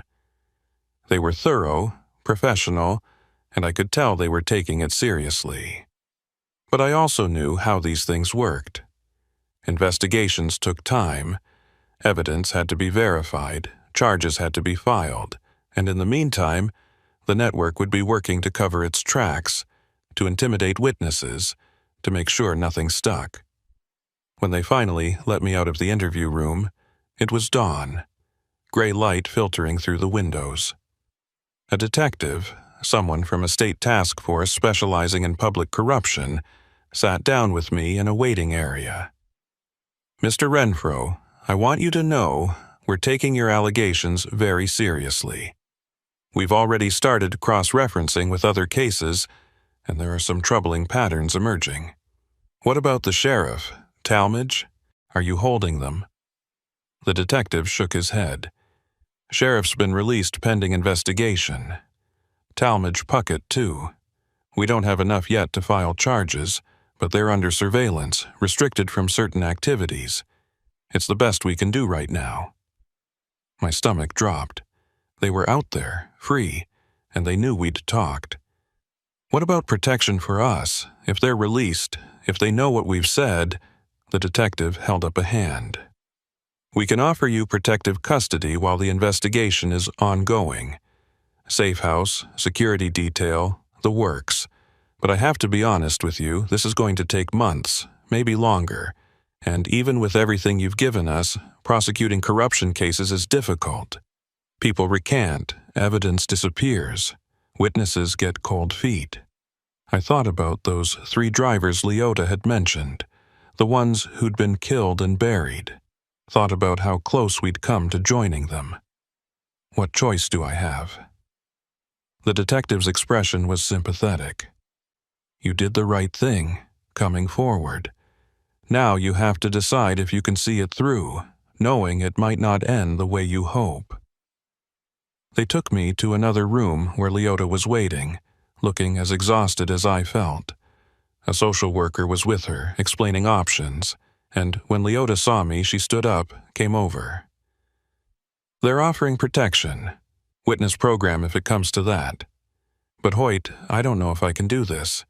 Years of looking over my shoulder. waiting for the case to move forward, knowing they're out there. I understood her fear because I felt it too. But I also knew we didn't have a choice. We'd come too far, risked too much, to back down now. We do it together, I said. We see it through, and we make sure what happened to those other drivers, what happened to us, it means something. We make sure they can't do this to anyone else. Leota looked at me for a long moment, then nodded slowly. Together. They moved us that same day to a safe house in another county, gave us new phones with restricted numbers, assigned a security detail. The investigation ground forward slowly, interviews and depositions and evidence gathering, and we waited. Weeks became months. The state task force arrested 3 more officials, uncovered 2 additional distribution points, and the case started to build. But it was slow, agonizingly slow, and every day we lived with the knowledge that Talmadge and the sheriff were still out there, still connected to a network that reached further than anyone had initially realized. 6 months in, the detective called us in for a meeting. His expression told me it wasn't good news before he even spoke. We've run into problems. Key evidence has been challenged, chain of custody issues that our prosecutors say could sink the case. And 2 witnesses have recanted their statements, claimed they were coerced. We're still building, still working, but I need to prepare you for the possibility that this doesn't end with the convictions we hoped for. Leota's face went pale. You're saying they might walk? After everything we've given you, everything we've risked? The detective looked pained. I'm saying the system has limits, and people with resources, with connections, they know how to exploit those limits. We'll keep fighting, but you need to understand the reality. I felt something break inside me, the hope I'd been carrying that justice would prevail, that our sacrifice would matter. We'd given up everything, our lives, our freedom, our futures, and it might not be enough. We left that meeting in silence, returned to the safe house, and I sat there staring at nothing, trying to process what came next. The case dragged on for another 8 months before it finally went to trial. They managed to convict Talmadge on lesser charges, medical fraud and conspiracy, got him 15 years. The sheriff took a plea deal, resigned from his position, and served 18 months. Others in the network were never charged, protected by lawyers and jurisdictional technicalities, and the simple fact that proving conspiracy across multiple counties was nearly impossible. The 3 drivers who'd been killed, their cases remained officially unsolved, deaths by misadventure. No justice for their families. Leota and I were released from protective custody but advised to relocate, to take new identities if we wanted true safety. The network had been damaged but not destroyed, and there were people who remembered what we'd done, who might decide revenge was worth the risk. I took the state police up on their offer, became someone else, moved to a state I'd never been to, and started over with nothing but a new name and the clothes on my back. I don't know what happened to Leota. We were separated for security reasons, sent in different directions, and I hope she found some kind of peace, some kind of life worth living. I work construction now, manual labor that keeps me moving, keeps me from thinking too much. But I can't escape it, can't stop looking over my shoulder, can't shake the feeling that one day someone will recognize me, will remember what I did, and it'll all come rushing back. I don't sleep well. Every car that slows down near my apartment, every stranger who looks at me too long, every unexpected knock on the door, it brings it all back. The rain, the flooding, Talmadge's cold eyes, the feeling of drowning in that ravine. I think about my rig sometimes, still sitting in that lot behind Talmadge's shop, abandoned and probably stripped for parts by now.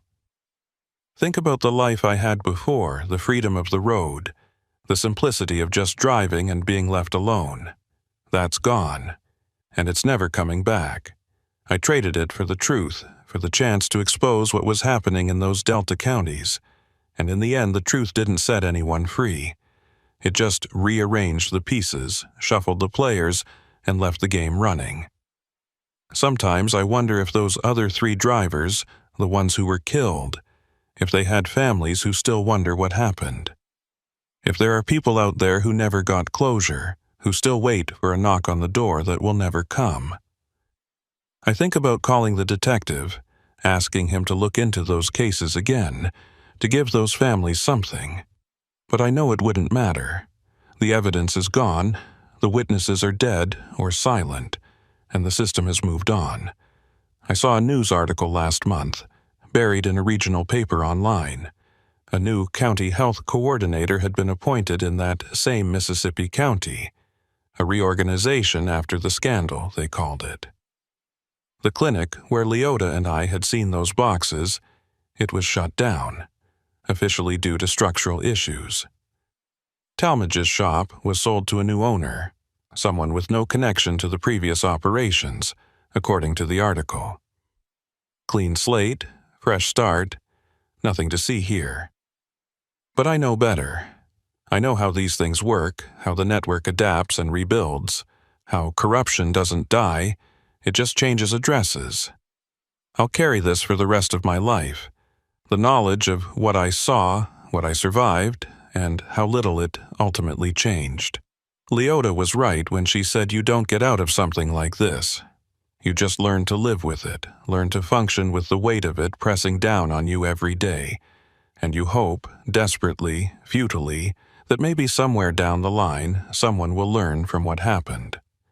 That maybe the next driver who breaks down in the wrong place will be smarter, more cautious, more willing to trust their instincts when something feels wrong. But deep down, I know that's not how it works. Because there will always be another driver, another broken axle, another storm forcing someone off the highway into a place they shouldn't be. And there will always be people like Talmadge, like that sheriff, like all the others we never identified, waiting in those places, running their operations, disappearing anyone who sees too much. I keep a bag packed, always. Same as before, same as when I was in protective custody, because I know that one day, maybe tomorrow, maybe 10 years from now, someone will connect the dots. Someone will realize who I am, where I am, and they'll come to finish what they started on that rainy night in Mississippi. And when that day comes, I'll run again. I'll disappear again. Because that's what my life is now. An endless cycle of hiding and waiting and knowing that the people I exposed, the system I tried to break, it's still out there, still running, still hurting people. And there's nothing I can do about it except survive one more day and then another, and hope that maybe, just maybe, that's enough.